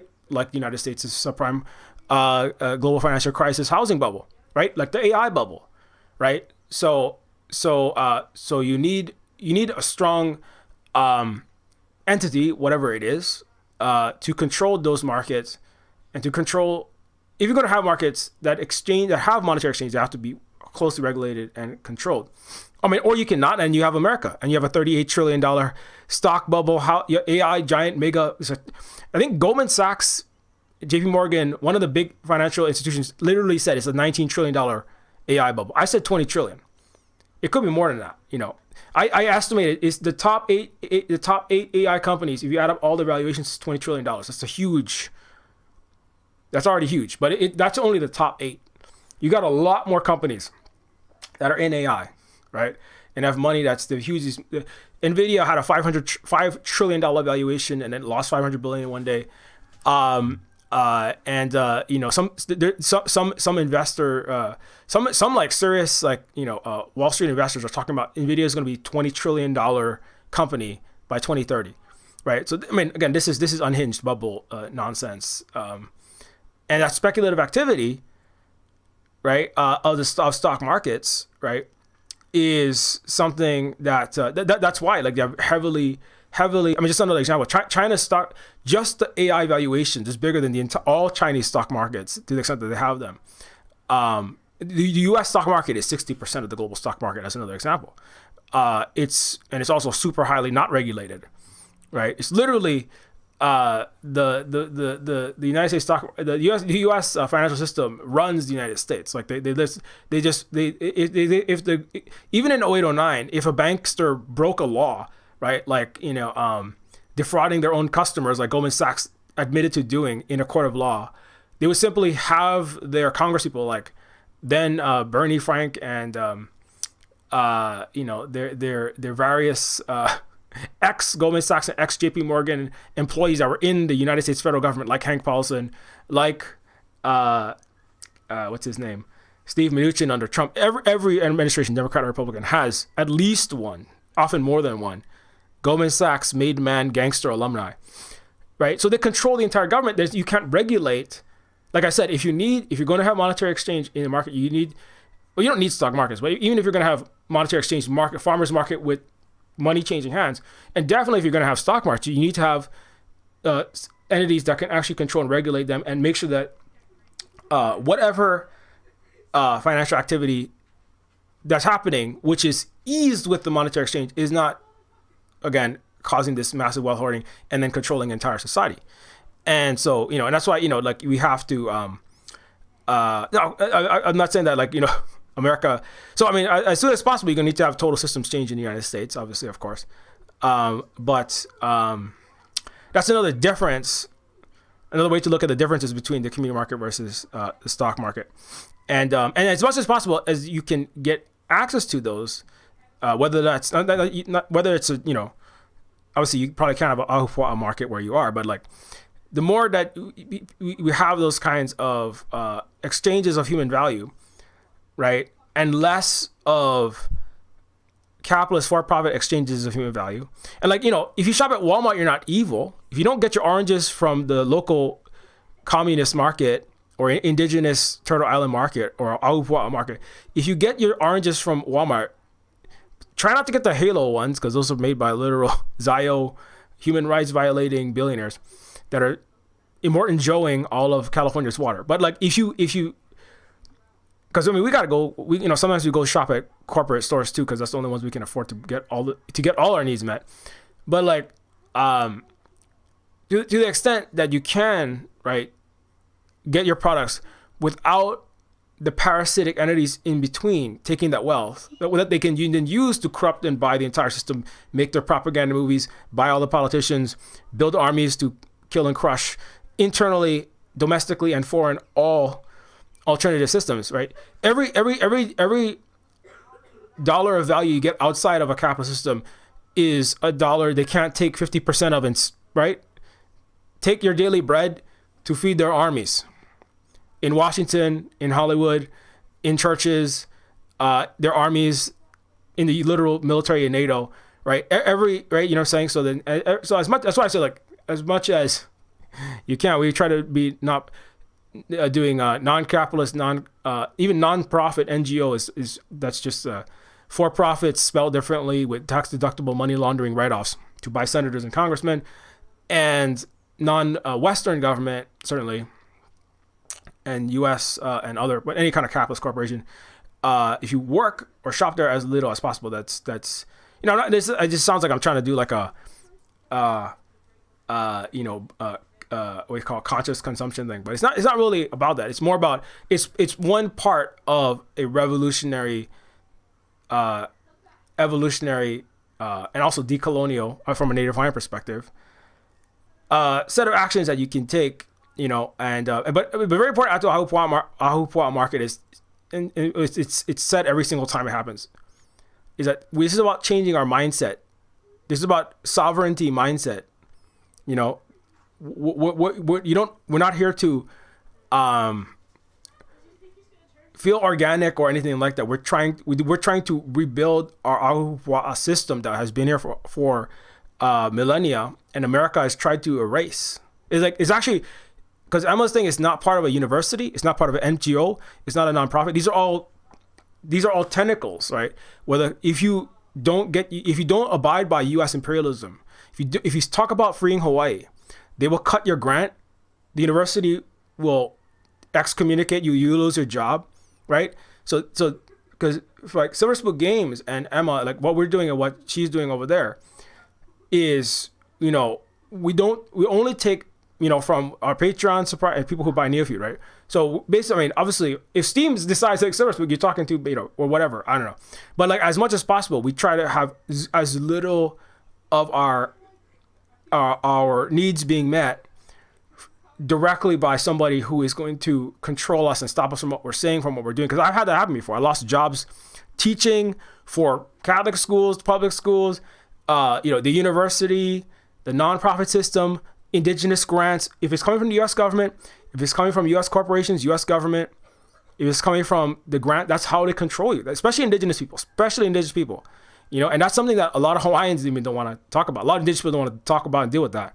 A lot of people of color generally don't want to deal with that, because that is the way that we are controlled. And so, because if we were doing this in another way, my brother works at a U.S. government funded grant and university funded operation, and they don't talk about none of that.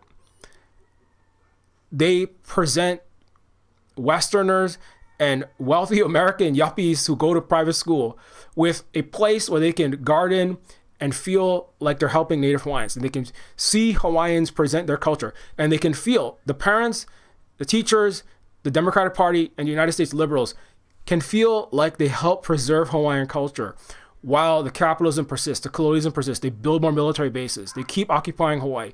They keep suppressing Hawaiian culture. Lahaina fire. We have a fire right around here. That's why I'm talking funny, right? So that's an important element to that. This is not just, oh, we're doing this so that, you know, like in some kind of that's one of the most hard, the advanced level, the level of the tentacles, you know, the Lord's Prayer has advanced very far.